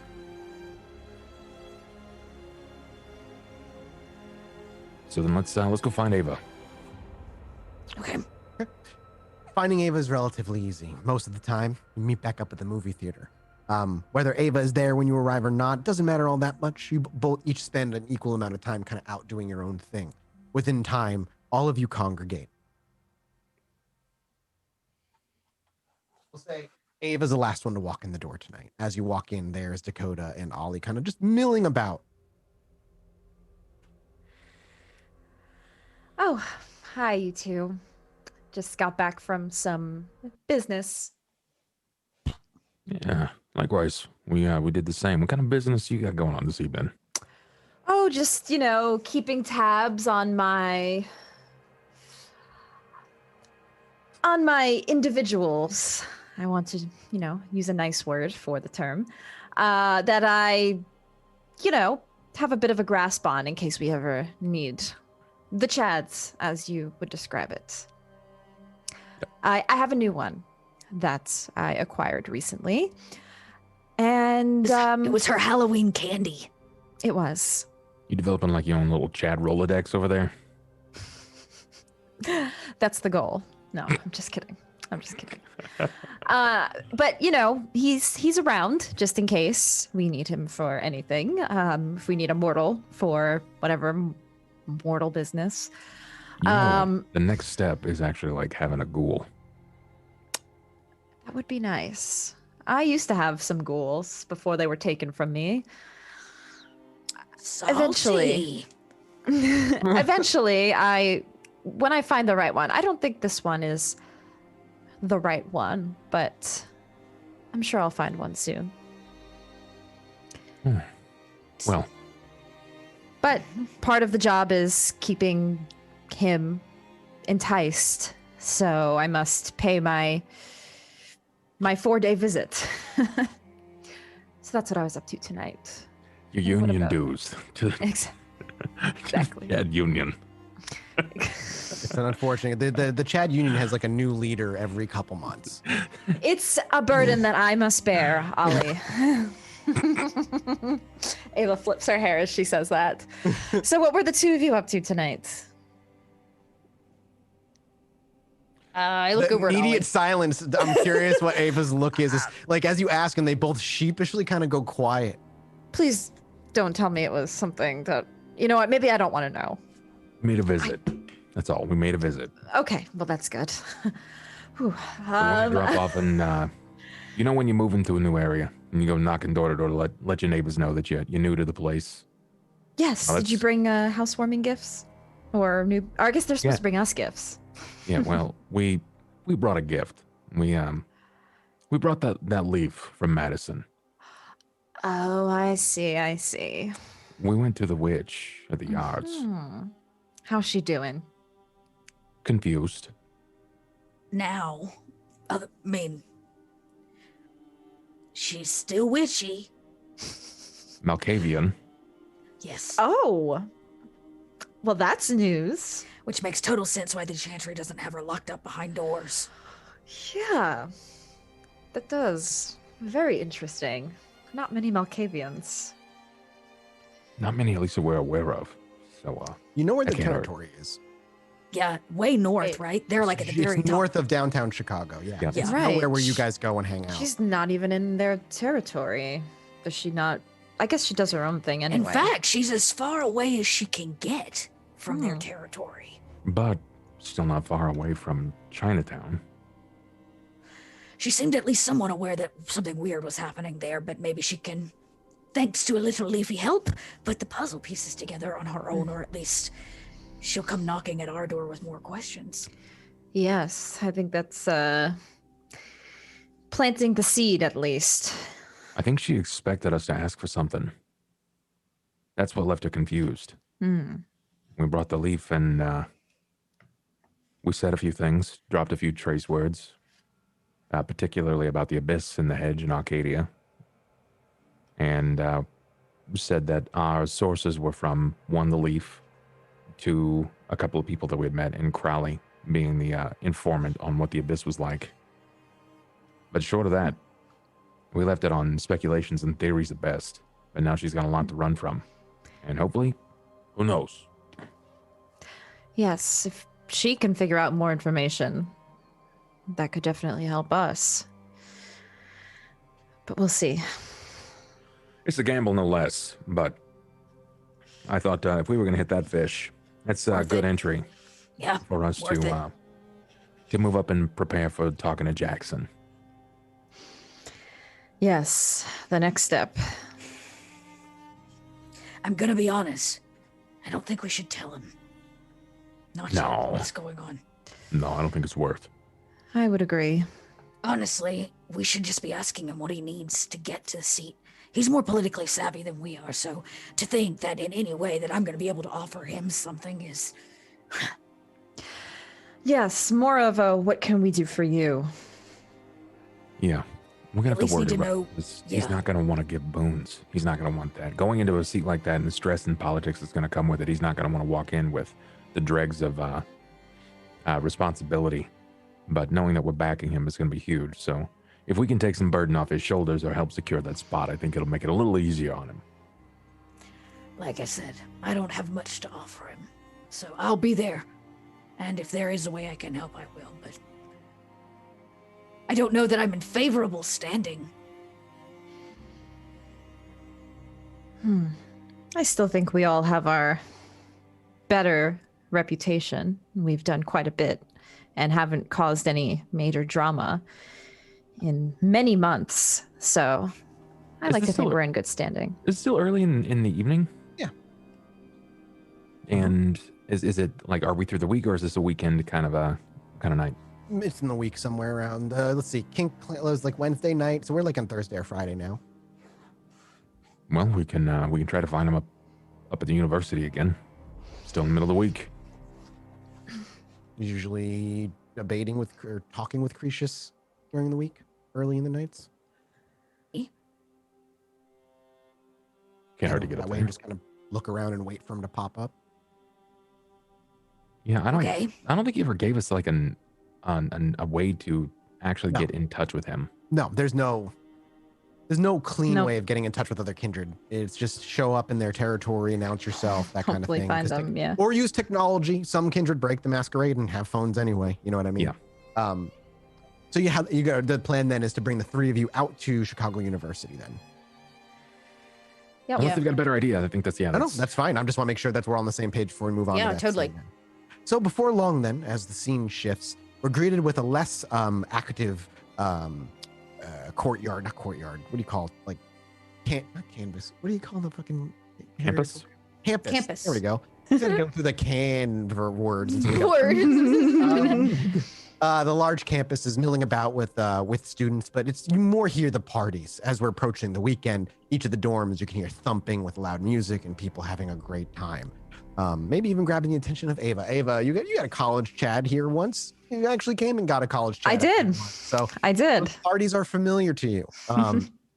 But as you kind of mill about, it doesn't take long. Much like before, out walks Jackson with Cretius by his side as they're having conversation, seemingly following a similar schedule to before. As they finish up conversation, Cretius seems to be walking toward the sounds of music, where Jackson seems to be tightening the gloves on his hands as it gets to be kind of a brisk December, holding up the facade of being human, of course. He buttons up his suit jacket, and without realizing you're even there, he looks to be like, as he looks down, he looks to be walking to leave. Ollie obviously is invisible, and he kind of has to be in these situations. Ava and Dakota are the only ones who are kind of nearby, lingering around. Would anybody like to go grab his attention? Not it. So the Toreador. You can't Ollie. see, but I definitely touched my nose. So does Ava I mean, take a breath and yes, I will go. I will go. does Maybe, Ava maybe look like Ollie and she's I take a dressed- bench or something. We're just As the gonna weather like, gets wait. colder, obviously temperature matters not to you, but does Ava, obviously you have to kind of dress to look as though it bothers you. Does Ava have like a particular winter outfit or fall outfit that she likes to wear? Summer was a lot of Yeah. dressing. That makes sense. Yeah, actually, Ava has a very nice peacoat jacket, black, buttoned very elegantly with like these gold buttons. It goes all the way down to her, like just to her knees, I think. And underneath, you'll see these dark stockings with a high-heeled shoe and, you know, her purse. But yeah, she kind of just walks up in this nice winter attire. It's incredibly she has. brisk out, but no snow kisses the ground at this point, so you're not, struggling to walk through snow to get over to him. And as you kind of approach him, he actually does not recognize that you're there until you're right next to him. And as you kind of step up next to him and match his stride and his pace, and he looks down almost indignantly at who dares just like stepping up next to me. There's a moment before this recognition, and that stern look kind of melds away to a more stoic one. And he says, Miss Heloise, it's good to see you this evening. Mr. Jackson, you as well. I apologize, but I'm leaving this place if you're just arriving. Can I help you with anything? Or is it Oh. just, and he just smiles and he kind of stops his walk and he turns to face you, his bald head kind of gleaming in the moonlight. And he does tower over you very intimidatingly, not like Ollie when he stands this close where there's this massive muscle. But as he just stands before you, there's a presence that just eeps off of him that almost demands subservience. It's not supernatural right now. There's no any like demand, but there's just that feeling. And he looks down below his nose. He doesn't really tip his head down. He looks down below through the tip of his nose at you. And as he looks and meets eyes, how can I help you this evening, Miss Heloise? If you were just leaving, perhaps I can walk with you. I was just looking, my coterie and I are actually here. We're looking to have a chat. It's been some time since all of us have spoken. Again, not moving his head, his eyes just snap up from yours and they kind of just look left to right and looking to see if maybe he can see the rest of your coterie before he looks back down to you. A matter of business then. Yes, business as always. He pulls and reaches into his coat, his jacket pocket, fiddles for a minute before he pulls out a card, business card, but it only has it's white and only has a black address printed on it. He holds it between his middle finger and his index and just holds it out to you. 2 hours. I expect you there. We will be there. Thank you. He turns, again, not turning his head down. You see him again tighten the glove on the hand that he pulled the card out. He sticks both of his hands in his pocket, and he just strides elegantly away with long steps. As he reaches the gates of the campus, you see a black car roll up. A door kind of opens, but the car doesn't stop really rolling as he slides in the side and pulls the door shut. And you hear the engine rev up and the black exhaust, or like the dark cloud of exhaust, billowing out behind as it rolls away. leaving Ava kind of standing there watching. Okay, I'll hold the card in my 2 fingers and walk back to the coterie, kind of dangling it in front of them. Hanging out in a bench. By a Imagine bench I'm eyeballing some books. I'm like, whose books can I steal? You wanted to snag a backpack? Can I? Of course. If you just want to grab a backpack that's like, I want to, needs I'll just like somebody. yoink. Look, you know On what? the If way Jackson's not going to willingly let me come in his library, I'll just take him. I'm just going to start. I'll take somebody's backpack. They're going to have books in them. Books, got it. So you kind of reach over to an area. Can I get a deck stealth check from you, please? There's a couple of kids, like three young kids over there. Just by kids, I mean like 18-year-olds. Over just having a conversation. One smoking. Yeah, hopefully they don't. Come on, roll 20. As Ava walks back from having a relatively kind of curt conversation, leaving.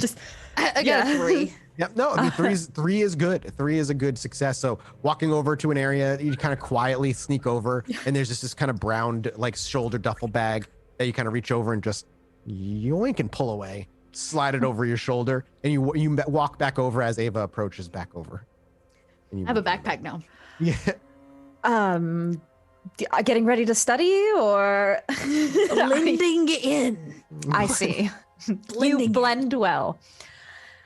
I wave the card. Well, we have a meeting in 2 hours.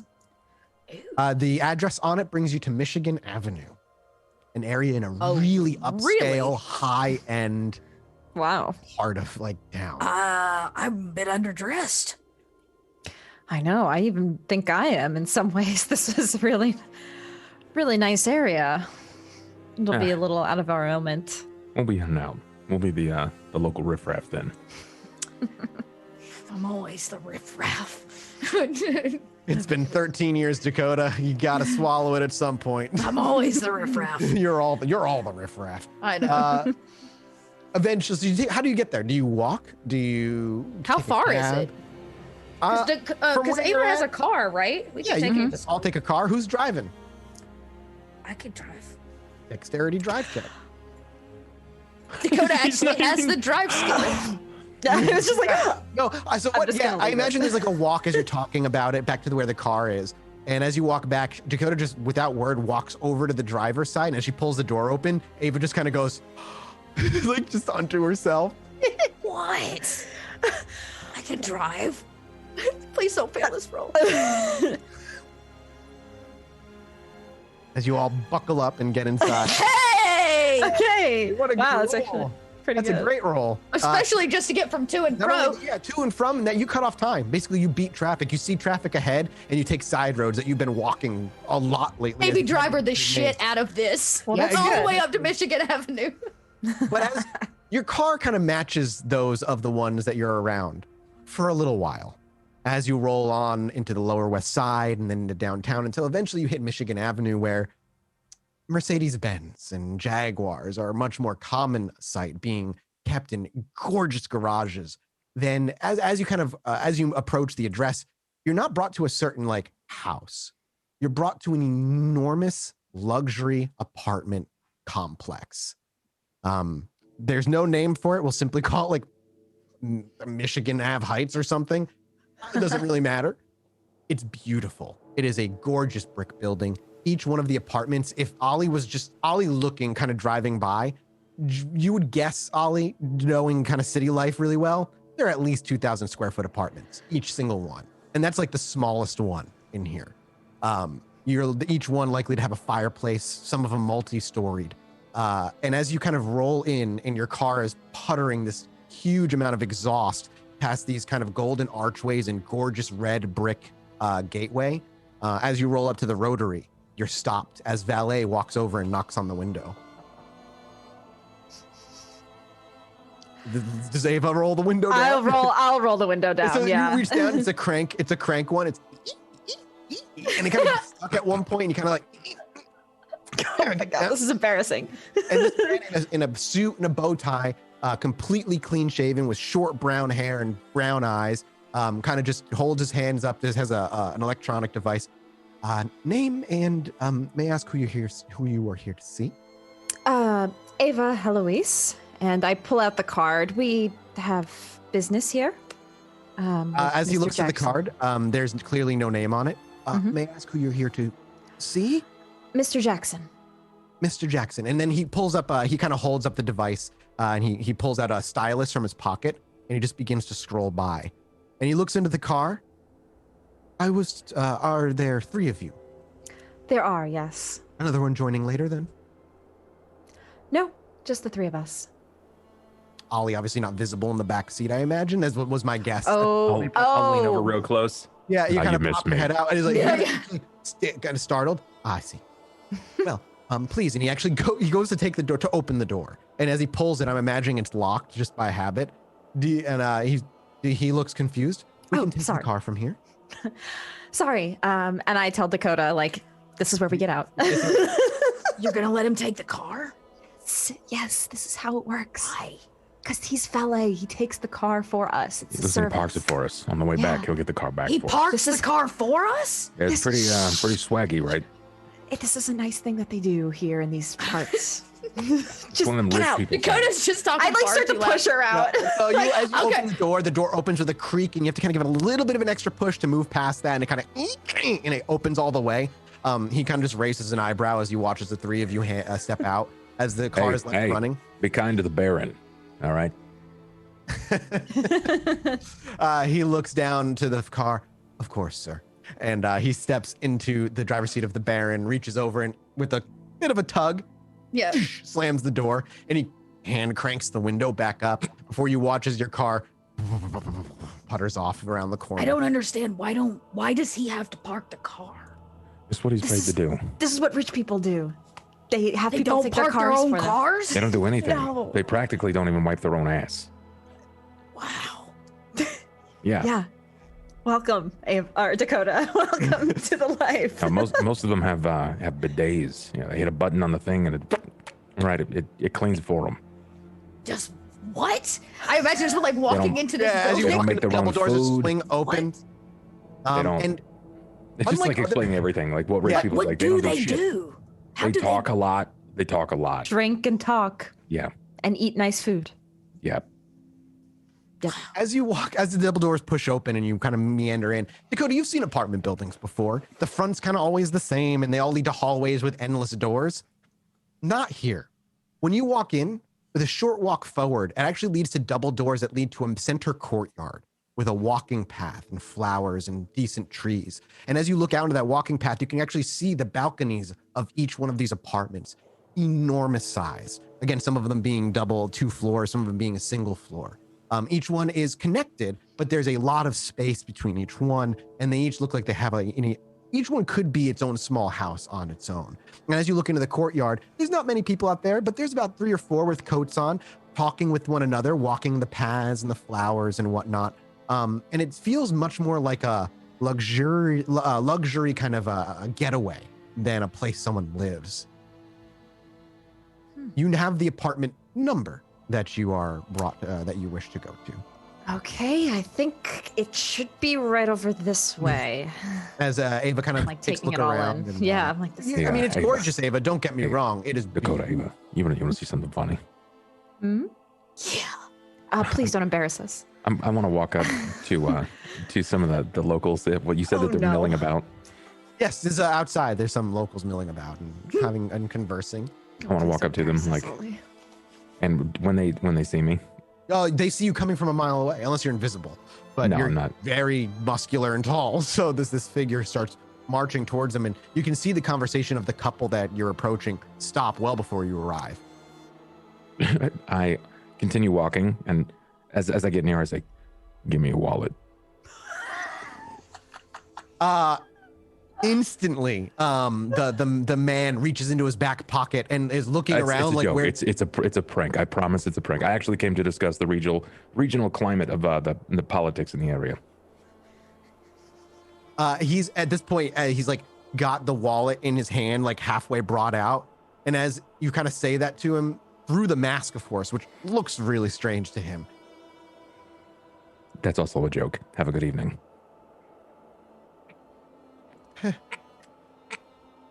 And as Ollie walks away, there's this Dakota and Ollie can see like there's this We're snickering. they're frozen there, like.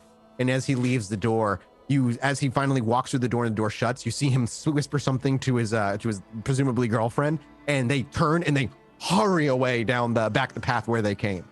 They're gonna call the cops. Run. They'll end up calling the cops. Some I know a strange cop. man is here. Yeah. Oh, that was good, Ollie. I have to admit, even I would laugh at that. Oh, mortals. Ava then guides Yep. through the rest of the apartment complex, eventually leading to the apartment that you are told to arrive to. Now, it's not like a narrow hall where there's like a door with a number.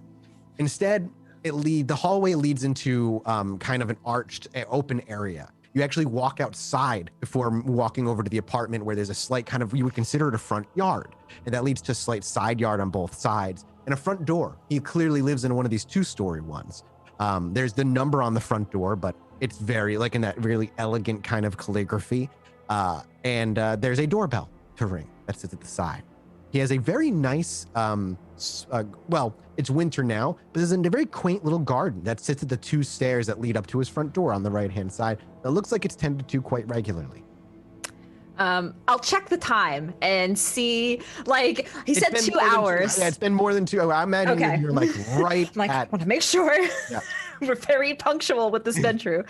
And then I will ring the doorbell. yeah, you see Ava, but like Dakota and Ollie watches Ava checks her watch really quickly, kind of looks around and then straightens up and ding, and you can hear like that very elegant kind of just chime of bells in the background. Before Of course it would be. yeah, of course.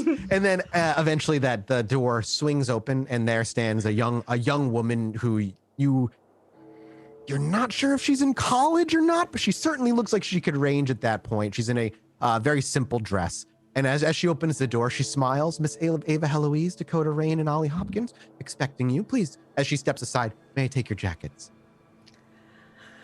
Yes, of course. As she takes the pea coat off, you place it on, she kind of layers it under her arm. As you walk in, there's a small kind of like foyer that you walk through until you approach an enormous living room. It's now clear to you as you walk in, the whole first floor is a living room. There's in a little area where there's a bar in a corner, a homemade bar, but it is books and elegant oak tables and a beautiful couch that could hold maybe 5 or 6 people that runs a good 25% of the room placed right in the center, and chairs that surround both sides. No fireplace to be seen anywhere here, unlike Bella's place, of course.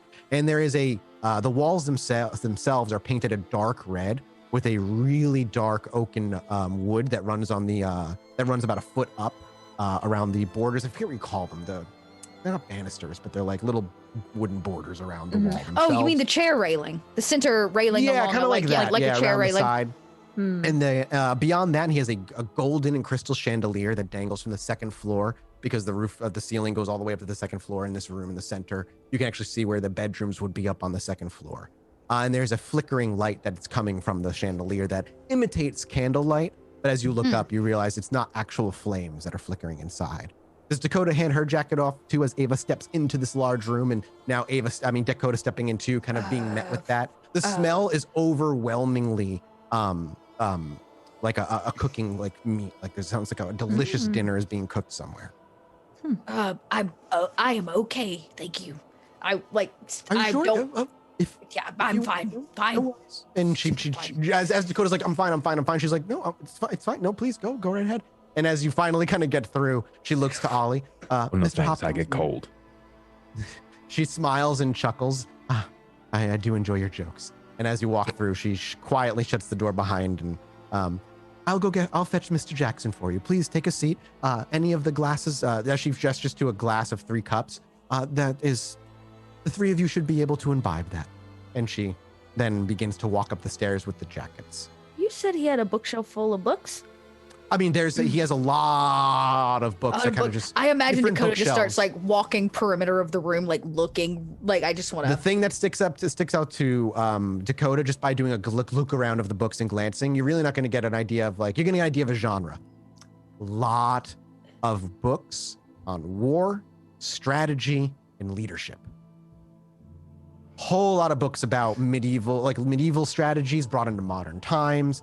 It's just a lot of like because you've read books like military strategy before, so that sticks out to you. A lot of strategy, that kind of thing. Yep.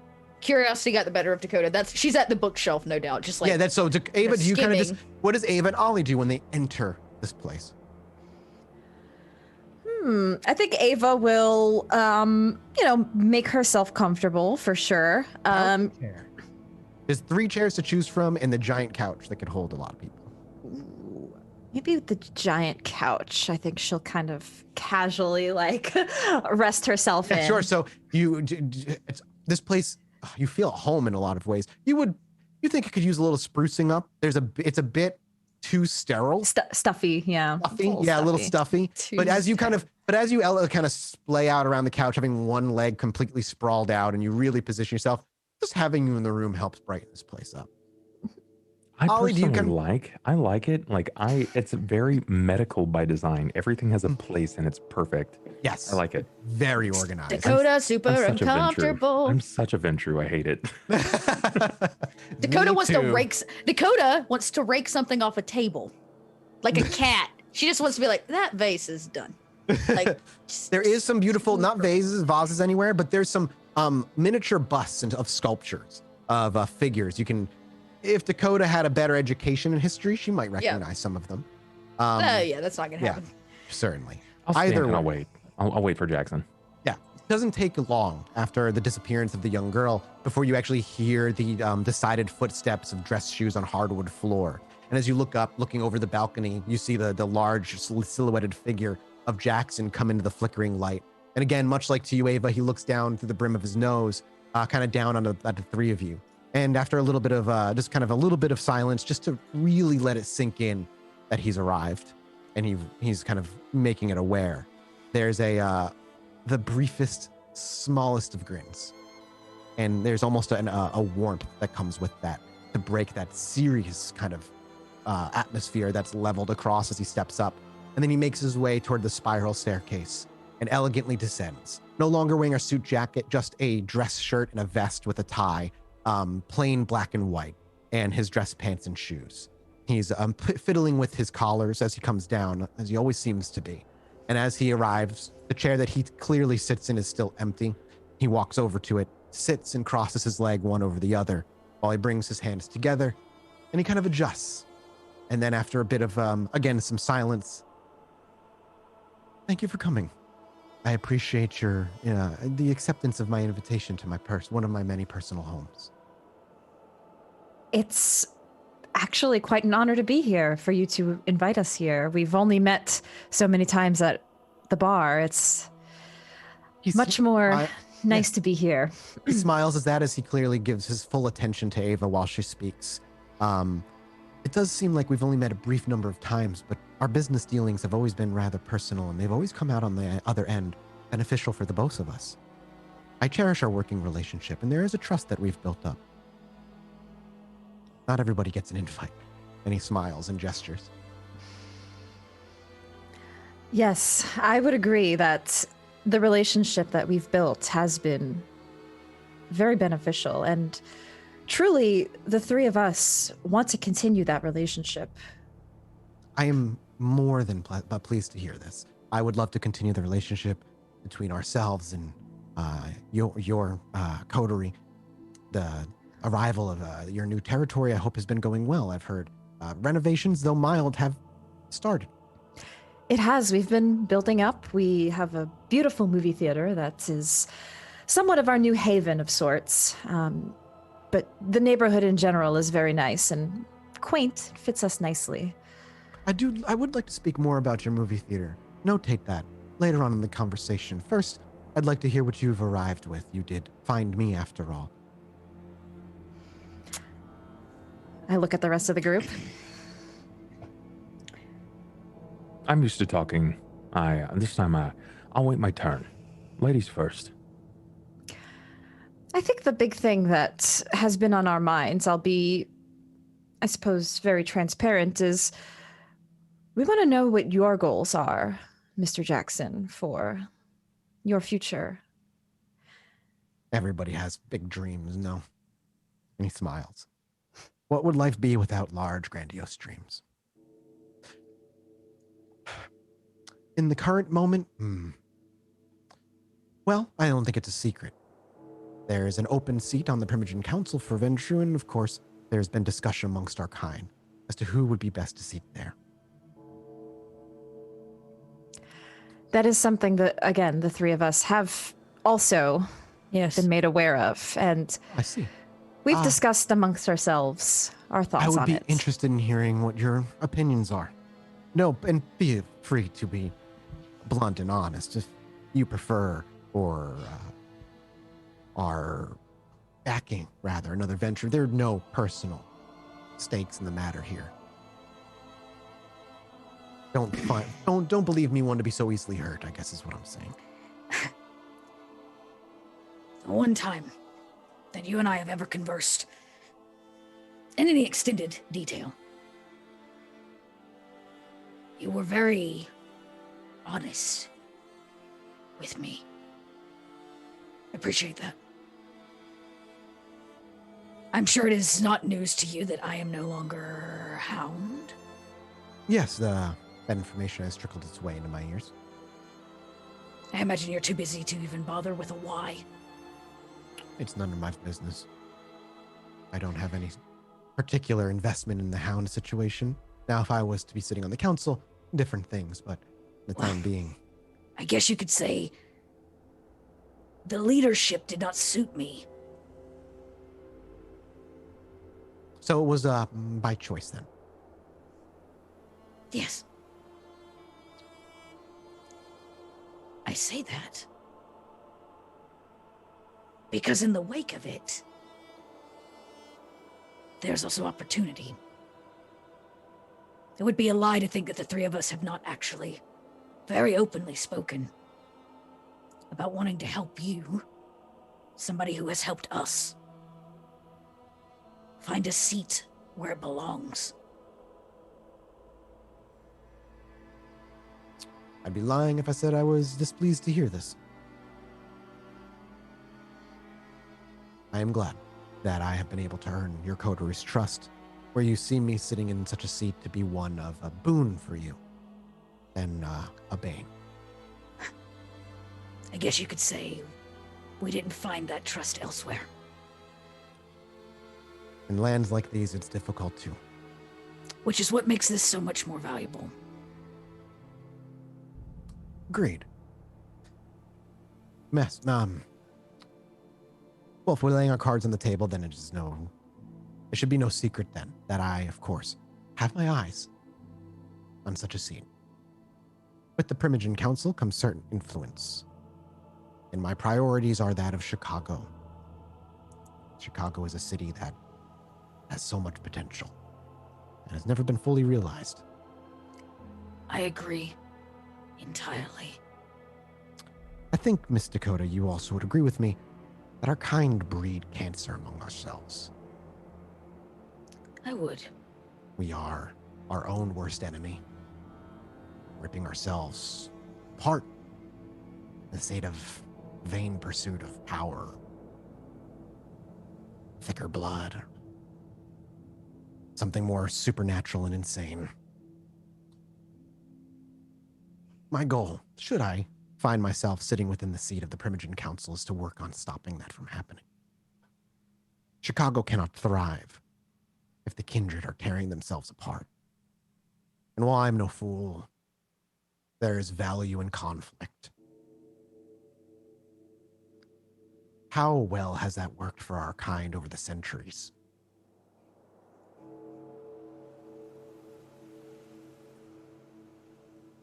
Will we continue to exist today? We do. But at what cost? London no longer exists. LA is an anarch, Sabbat, hellhound, gray New York. Getting information from New York is rare enough as it is these days anyway. So how can we help you? Because it seems that our interests all align. They do. In order for me to get a seat on the council, I'll need the backing of other Ventrue. Bella may have inserted Camille. But I have reason to believe, now that she's exiled, the Venture will be allowed to choose their council member again. Perhaps that punishment being done. If that's the case, the board will vote. You seem to have an issue with that, the possibility. I didn't believe that there were other Venture that would be standing against you. Everybody has their own desires, no? That's where the movie theater actually comes in. I'd like to introduce you to somebody. Another Ventrue. Somebody who's a close friend of mine. An investor. Do you have interest in investments in your movie theater? We have interest in investing in many places. Yes, I think that would be beneficial. A man by the name of Alan Sovereign. Have you heard of him? Have we? I Nope. don't think. Mm-mm. I don't think we've had the pleasure. Add him to our list. Hang on. Write him down. Yep. No, I can't say we've heard. That's by design, at least on his end. However, he's taken a little notice. Your territory is rather new, of course. There are going to be those looking for opportunities to influence things in their direction. Of course, Mr. Sovereign is going to be no different. But he has a flair for Toreador. He enjoys them. He might have interest in offering you a little bit of money to invest into your movie theater. Through his shell companies, of course. It wouldn't be a direct investment. Would you have interest in meeting with him, discussing details? At the very least, I'm not looking for an answer right now. It wouldn't be foolish to rush a decision like this. It seems we would be getting a lot out of this. What do you get out of it? Well, bringing Mr. Sovereign a deal like this, he'd be the first influx of fresh cash into your area. He'd look upon me fondly. He and I are already rather close. But if he understands that I truly have his best interests at heart, knowing that I am going to sit on the Primogen Council, looking out for him in his position You want of his power, vote? of course. If I'm going to get the backing of other Venture, they need to see the value in me taking the seat instead of them. Mm-hmm. There are those out there immaturely see this seat as nothing more than power, but there is responsibility and gravitas that comes with this. There is influence on the council. Not something to wield like a sword or a mace to take out your enemies, like a soldier on the battlefield. That'd be foolish. I need to have their trust. I think we should be able to form a good relationship with this sovereign. He holds up his hands from having them cross this entire time and kind of brings them up to his face like so. I'm not looking or asking or wanting you to promise me a deal.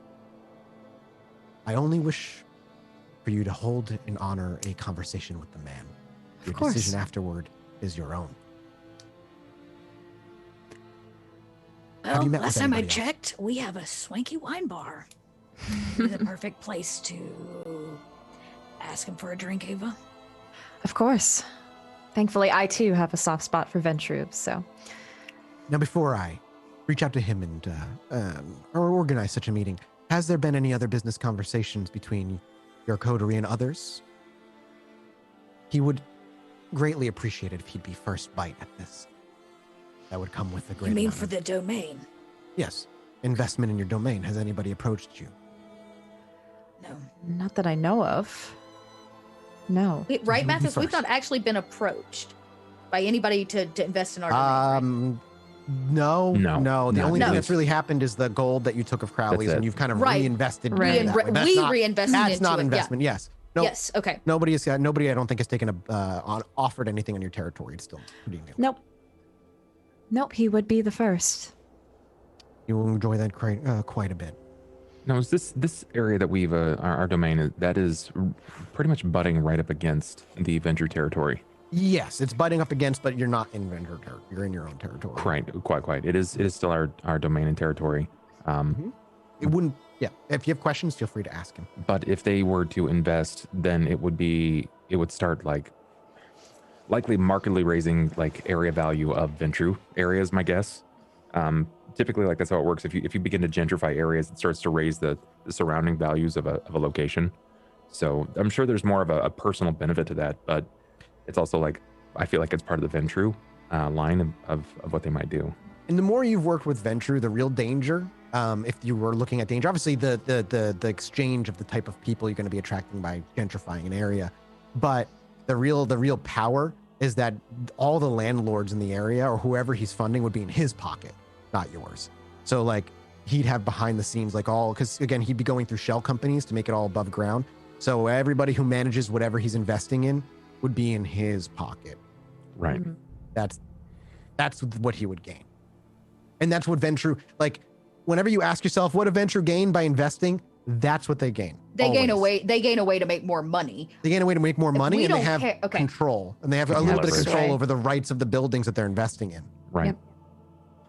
But it's still our domain. Correct. And You'd have to come up with an agreement. You'd have to Yeah. work out an argument, or not an argument. You have to work up a bargain or a deal with this of like what the details would be, because he'd have to get something. But anyway, that's all out of game conversation. Yep, Kind yep, of yep. slipping back into character. All I ask is that you take a meeting with the man. I wouldn't ask you to sign anything in blood or to deal yourselves. Much like him, I value your trust in me. Of There's course. weight with that. We should be able to accommodate that easily enough. Oh, good little chat, right? I just Mr. don't. Jackson, Hmm. while we can meet Alan, Yes. and there is a particular soft spot that you've mentioned for the Toreador, I think there comes some questions. Having the favor of people in the Primogen Council has its vast benefits, and I know that we've fallen in your good graces for a while. But there's some things that we're trying to do, and things that we would like to try to see done. And while I cannot speak for Dakota, I know that we live keenly on the idea that we want to protect our clan. The Nosferatu are important to me, and as I'm sure you've heard from Snitch, a primary concern. I know that Dakota has recently come to the understanding that there are not many gangrel in Chicago.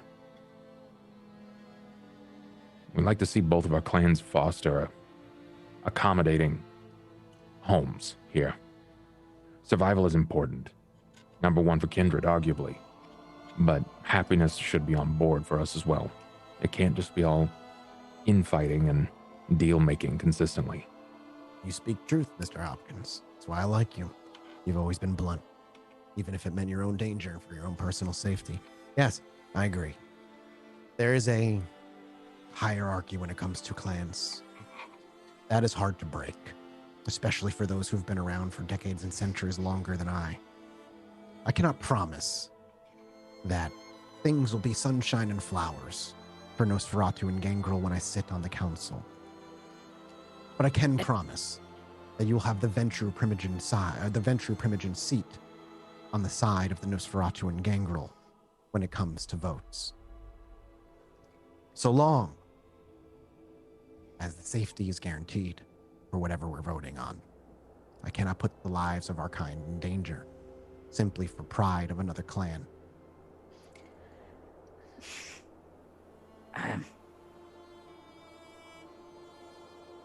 Dakota kind of nods. She knows it's not about pride, but he doesn't know that. Yeah, well, yeah, he doesn't know. Yeah, he doesn't see that. There is something else. Nothing that you can do directly now, I don't believe, but you bring up a good point, Mr. Hopkins. It is the fighting that tears us down. Both inside, though I truly see the infighting to be the cancer that destroys us, but on the outside as well. Those who, when they notice us to be weak for one reason or another, strike. I wish to bring that to a heel in time. It'll take a lot of work. There was a time in Chicago's history, before you were around, where the Lupine and the Kindred were not openly warring with one another. I'd like to see if we could return to a time of that. I do believe that we can have a tentative peace with the Lupine to keep them outside of our territory. But a grander dream. I was going to say, that's quite the task, but He simply nonetheless. nods. I agree. But I want to see Chicago thrive. And the Camarilla is our best bet in doing so. It just is those old beliefs need to be shifted slightly, lest we become like LA or London.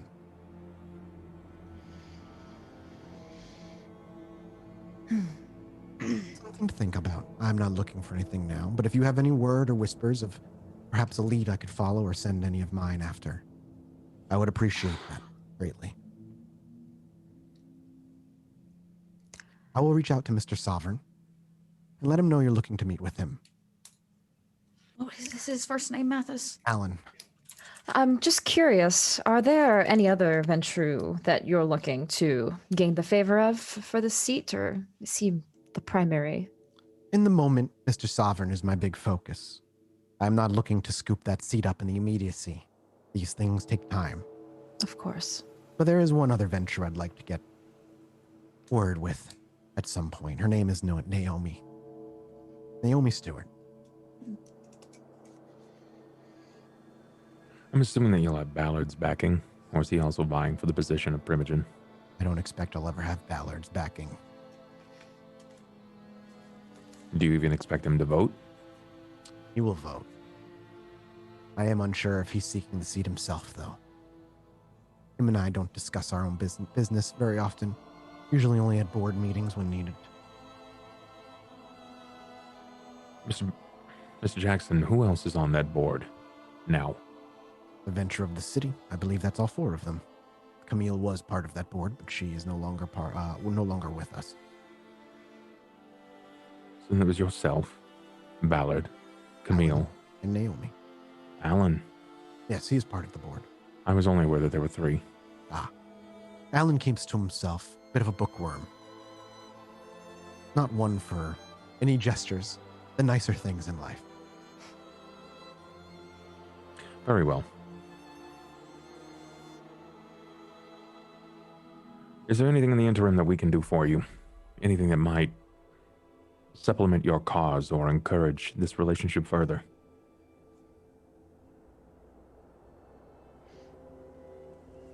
Do you have any thorns in your paw? He smirks, many. None that I would sick you after, lest I want you to die. No.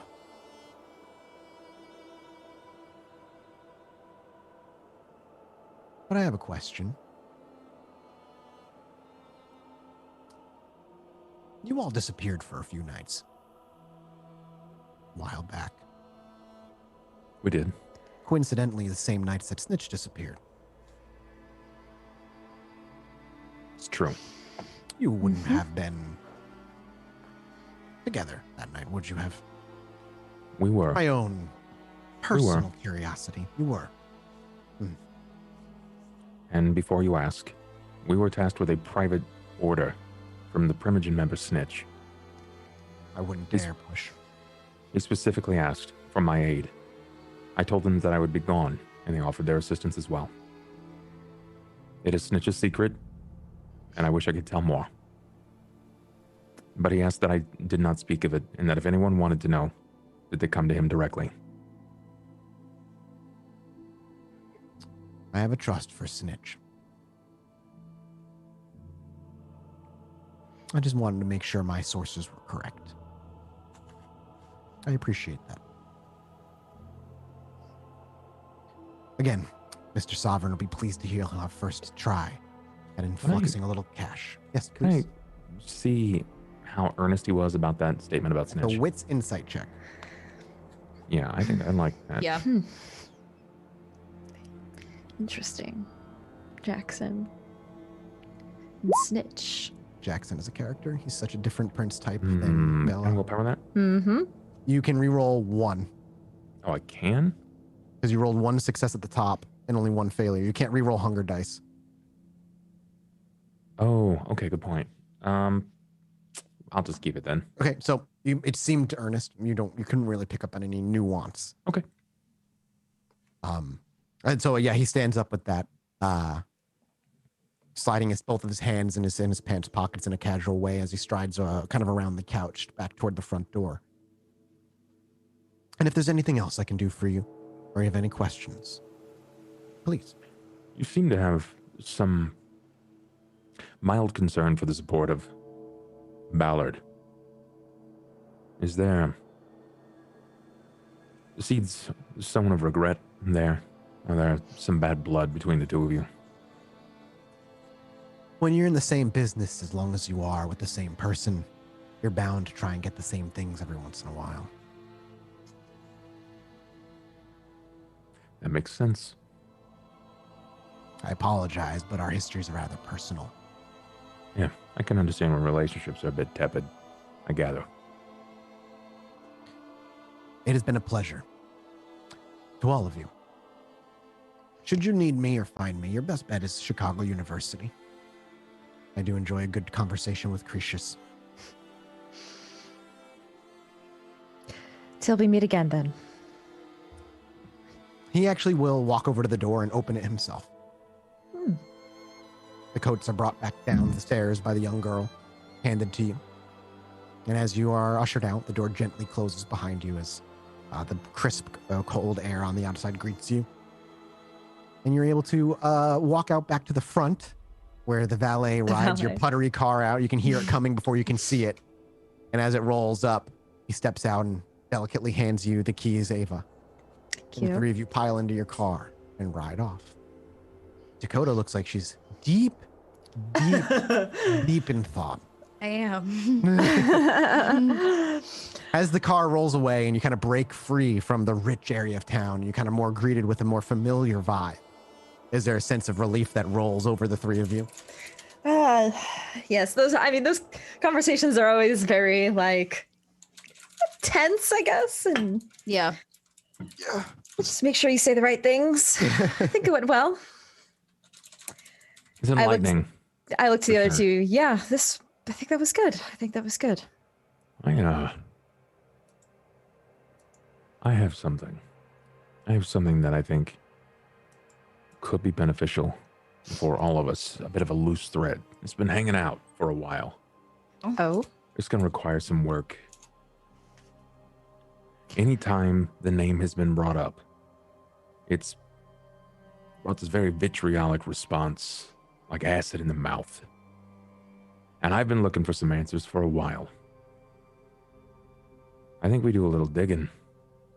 And it might be valuable, either 1 to Ballard, or 2 to Jackson, or 3 to myself, if I find Emmy.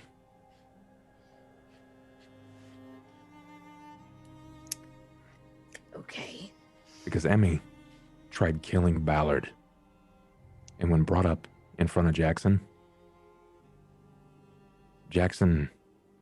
I think he was about this close to a rage.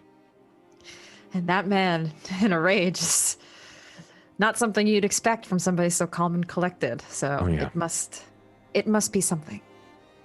And she's got answers for me, and I never know if I'm going to get them, but if I don't find her, I'll never get them. And that is valuable to them. That's more good graces that we fall under. And if he doesn't want her, I'm sure the other one will. Okay, but the last time we looked for her, she wasn't there. Yeah. Are you sure? There is someone that did see her. What's his name? Needles. Needles. Like right. nails, needles. At the church. She was at the church. Mm-hmm. He might have some leads on where she could be. If we want to check. We can dredge up for it, see what we can find. But I will say, are we sure we want to do this? Because when you straight up asked him if he had any things he wanted help dealing with, and he did not bring her up. It's because nobody really wants to ask for favors in the kindred world. Nobody wants to owe anybody anything. It would just be amazing if we wiped Emmy off the face of the earth, because then it would no longer be an issue for him. That's no favors, no backs that he's got to scratch. But at this place, if we present her with a nice bow on top, then there's value there. Plus, we already know she's been involved with some shit in the area, in Chinatown. She's got her hands deep in some pies. Right. I think it would be worth looking into at least. I agree. See if there's something we can do about it. What do About you think, her. Dakota? Dakota this whole time seems to be like lost in her own thoughts, kind of gazing out the window as you drive. What's got you gourd? All of it. Why the fuck didn't Emmy manage to kill Ballard? Well, last I checked, Emmy was a child, and Ballard is, well, aside from enormous, the guy makes me look small. He's incredibly wealthy and very old. Yes? Yeah, She made an attempt. Right, Mathis? Yeah, she made an attempt on Ballard a long time ago. And she failed. Yep. So why is Emmy really the problem? Ballard is a problem for Jackson, yes? sort of. But I think that there's more there, and they don't want to tell Right. anybody about it. Besides, if we present it to Jackson, it's something that he can hold over Ballard. And if we present it to Ballard, there's a lot of deep pockets there that he might just be able to open up and spill into our coffers if we happen to find the person that was trying to assassinate him. I think we need to be careful. 1,000,000% on board and agree with that. Taking somebody like Emmy out that seems to be so, as you said, like acid in the mouth, it's not going to go unnoticed. That's I don't know. not like She's dusting friends- a hound and killing some ghouls Yeah. in a train yard. From my understanding, she's friends of No Ventru. Okay, but who is she friends with? Because That's they something I become don't know. our enemy. That's something I don't know. And maybe if we're sloppy, we've gotten a lot better about not being so sloppy. Look at the Baron mix-up. We walked out of that clean. Yeah, I know. They can't all be clean. I agree. Well, maybe we can find out who her allies are, who she's We need working to- with. Look, if we want to take Emmy out, I don't give a fuck. I don't know her from a hole in the wall. I just don't want us to get fucked over in the end because we're trying to make an additional play. Look, if what Jackson wants is for us to pet the gourd of this fucking mogul, then we'll put Ava on it. We gotta prove at least that much. And then if we can put a cherry on top of his ice cream, great. Ava, you're gonna have to play ball hard. The Ventru play hard, and you got a soft spot, and girl, you buckle. Like your backbone is real flimsy when it comes to these guys. Yeah, I know. You're a Tory, though, right? Like you're all about the arts and the confidence of it all. So you're gonna have to play confident and really get down to the nitty gritty, the brass tacks, and work over the details in the contract, because that's where they'll rake you over the coals. Yes, you're not wrong. It won't be like having a conversation with one of my kind, that's for sure. What does he have to gain? Why particularly when he said the theater? Control over our haven, over our domain. Well, I mean, Means that if they he's- always have a say, regardless, right? He's gonna be able to move money. He'll be able to hide what he's actually doing high skill laundering. behind our businesses. He'll be able to impress his extra friends. I don't think he's prepared to know for the fact that we got about $1 million ourselves to run through this part of the city. So Which is why I think we can play a big hardball because Yeah. we don't need his money. I was, don't. yeah, I was just thinking that. Which actually, He probably is not expecting. so Ava, in the negotiation, remember, his money is not helpful. but I think we lean into it to a degree. This is. He's going to have to grease meet the more than wheels, we've got, right? We A gotta good grease the business deal wheels. says, yeah, grease the wheels. He's going to have to go up in price. And we're going to need more than just him troping about and throwing money at our problems. Or he stays at his price and he releases the reins a little bit because he's probably wanting some serious control. Right. That's what I'm thinking. I don't know what he'll say, but I imagine the control is what he actually wants. Yeah, that's a Ventrue way, right? King ain't a king without his crown. And if he feels like he's not controlling shit, then I'll tell you, I've been thinking. Right now, we've got some beatnik cops running about our streets. It's taken every bit of resources that, what is his damn name? I can't even remember my ghoul's name. That's how much Dakota cares about him. Frank. No, poor Frank. dude. Poor Frank. Yeah, Frank. Frank. How much, pulling all the resources Frank has at his disposal. And it still seems kind of like maybe not enough, knowing that our next door neighbors is there in the middle of a war zone.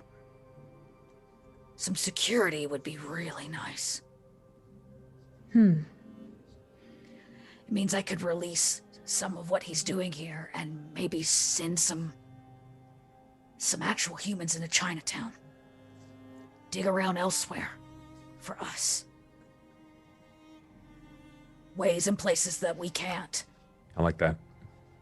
So you think negotiating some extra security? And That could work. he could give up some of his control where he could have physical eyes on the ground, security would report back to him. You would basically mechanically get another dot in security in your domain, but it would be a dot that belongs to him. You know what I mean? Like he gets information out of that, but it wouldn't be nearly as much info as if though he had control through direct means of like owning buildings and shit. Question, Mathis, what would happen if I were to go through my my homeless population Yeah. What about him? and specifically recruit veterans? What are you looking to recruit them for? Like we- security? Yeah, security. We put them on payroll for security of the area. I mean, I'm down for doing that. If you want to basically bump it mechanically by a dot, there'd have to be some sort of investment. Or like I'd a trade of yeah, dots. some way to do Okay. it. But I mean, it makes sense, right? Yeah. But at the same time, though, like either way. Sorry, I continue mean- back into the game. Yeah. Dakota just says, look, if he's going to come in with all this money, there are some things that money can buy. Mm-hmm. Can't buy everything, but it might be able to buy us a little bit of safety. And just by taking a gander at Jackson's written collection, if we seat him,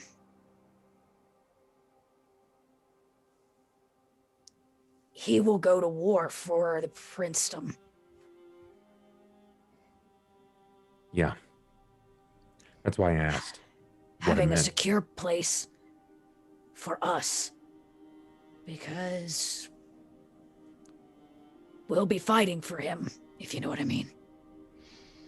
So I wanted to know what was his plan with and how he felt about the gang role in Nas. Because I think it inevitably rises up. Primogen is the now seat, but it ain't a forever seat. I think Jackson has the he's got the knowledge and the balls to go higher. And you know how much higher. Oh yeah, he has his eyes on the big prize. But hey, we're here to help. Maybe get him a step further. He said big dreams tonight. It's the second person in 48 hours that said that to me. It was a very wary gangrel that told me I was nuts for having big dreams.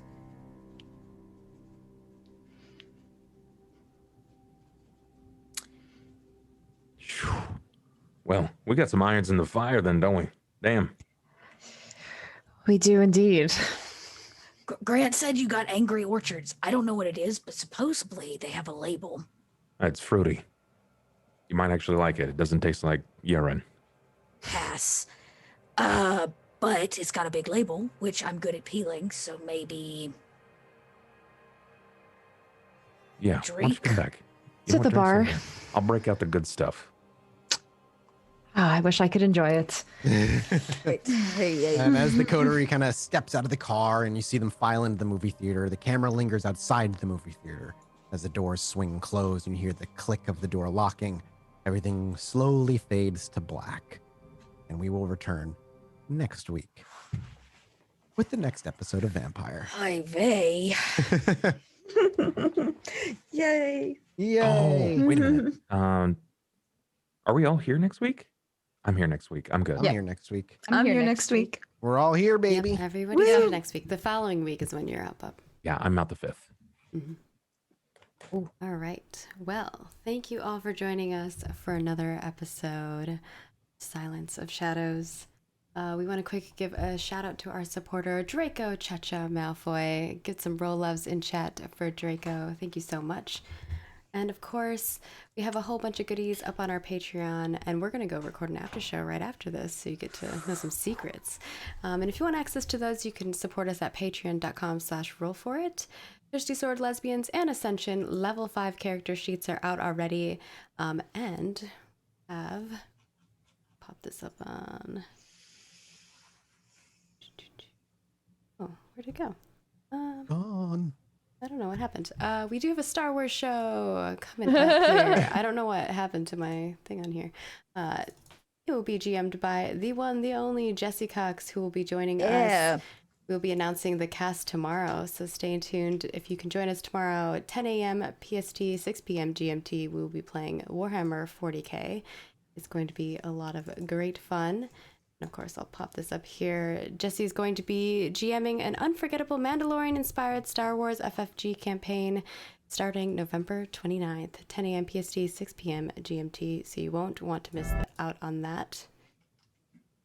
And we also have D&D Ascension after show goodies out as well, already up on the Patreon right now, like as of 4 minutes ago, so you can go check those out if you're looking for some more content.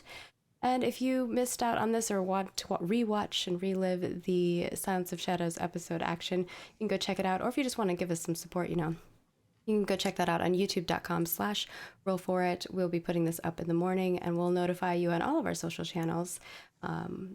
Twitter, Facebook, follow us in all the places. It helps support us and goes a long way. And thank you so much to everybody who's been leaving lots of wonderful comments on all of our YouTube posts. It really does help push us up in the algorithm.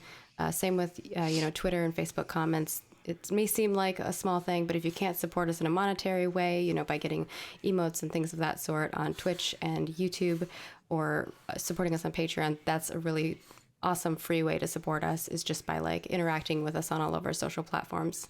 And we try our best to interact back with you. So I do put a lot of effort into that. So please talk to me, somebody. No, I'm just kidding. We're going to go around and let our guests say where you can find them, because they're all amazing, our peers, as well as they do other things in the gaming industry that you definitely want to go check out and support and give them some love as I check up on our donations. So we'll kick things off with our lovely storyteller, Mathis Games. Where can people find you at when you are not putting people in weird clubs and making them have existential crises? That's the daily thing. That's just my daily life is existential. I'm Mathis pretty much everywhere. Chilluminati podcast is probably the thing that most people know me for, so go check that out. We are a comedy podcast where we talk about paranormal stuff, true crime stuff, crazy aliens, all that good stuff. We just wrapped up season 1 of our other podcast, Stitch of Fate. The finale was yesterday. That's all done. It's 15 episodes, 1 hour long. It's another vampire show. Go listen to that. It's a lot of fun. And then I am on YouTube doing all kinds of gaming indie stuff all over at the Mathis Games channel. I think that's it. I think that's all the things that I do. So I'll hand it off to Tracy. Hi, everybody. I am Tracy, also known as Miss Match Tech, all over the internet. You can find me playing games all over the place. I play tabletop. I play RPGs. I occasionally stream random D&D stuff. So if you're into that, come check it out. I'm slowly but surely preparing myself for Cyberpunk next month. So that'll be. Cosplay was so good. Yay, definitely go you. check out Tracy's Instagram. Yeah, Good stuff. I'm gonna be cosplaying. I took the day off. I'm gonna cosplay it on the December 10th release day. I'm also planning to run Cyberpunk Red, so it's I'm getting all hyped for that. So yeah, there's a lot of cool stuff coming. But yeah, that's me. I'll pass it off to Dot next. I'm muted. Hi, friends. I'm Dot. You can find me online. Like Tracy, I roll dice. I tell stories. I all over the place. There's some podcasting. There's some live shows. And I'm now the producer for Cobalt Press Twitch channel. So come check out. We've got an actual play coming up in the next few weeks. So that's kind of cool. So yeah, come check out some Cobalt Press. That's about it. I would say Stitch of Fate, but Mathis already did that. Oh, Bub and I are up for awards. I can say that instead. And it's Mathis. Mathis is also up for an award. So go to the Audioverse Awards and go vote for us. Yeah. That would be cool. All of our names are there. Yeah, Boom. award winning for storytelling and acting for the other two. Yep. So boom sauce. That's what I have to say today. And that leaves it to Bub. You guys said all the cool news already. I mean, I guess I'm just Bub. Find me on twitch.tv/thebubbernaut. And I guess on Twitter and Instagram, I tell stories and play video games, but all the cool shit was already said. So go do that. And then make sure you follow these folks wherever they go because they're amazing. And then support Roll For It because we want to keep doing these things. Because they give us a home here to do this. We get to do a lot of really awesome stuff. And I'm looking forward to what sort of madness that we get into the rest of the season. This after show, bring it on. I'm ready. All right, with that, I'm looking at our donations. I don't think we have any up here, but we did get some bits, so thank you for the biddies. And we will see you all next week for some more Vampire the Masquerade action. But if you are looking for some more content, there is some content up on our YouTube channel as well as over on our Patreon. And tomorrow, 10 a.m. PST, 6 p.m. GMT, we'll be announcing our Star Wars cast as well as our finale episode of The Last Ditch. So come tune in. We'll see y'all next week. Bye.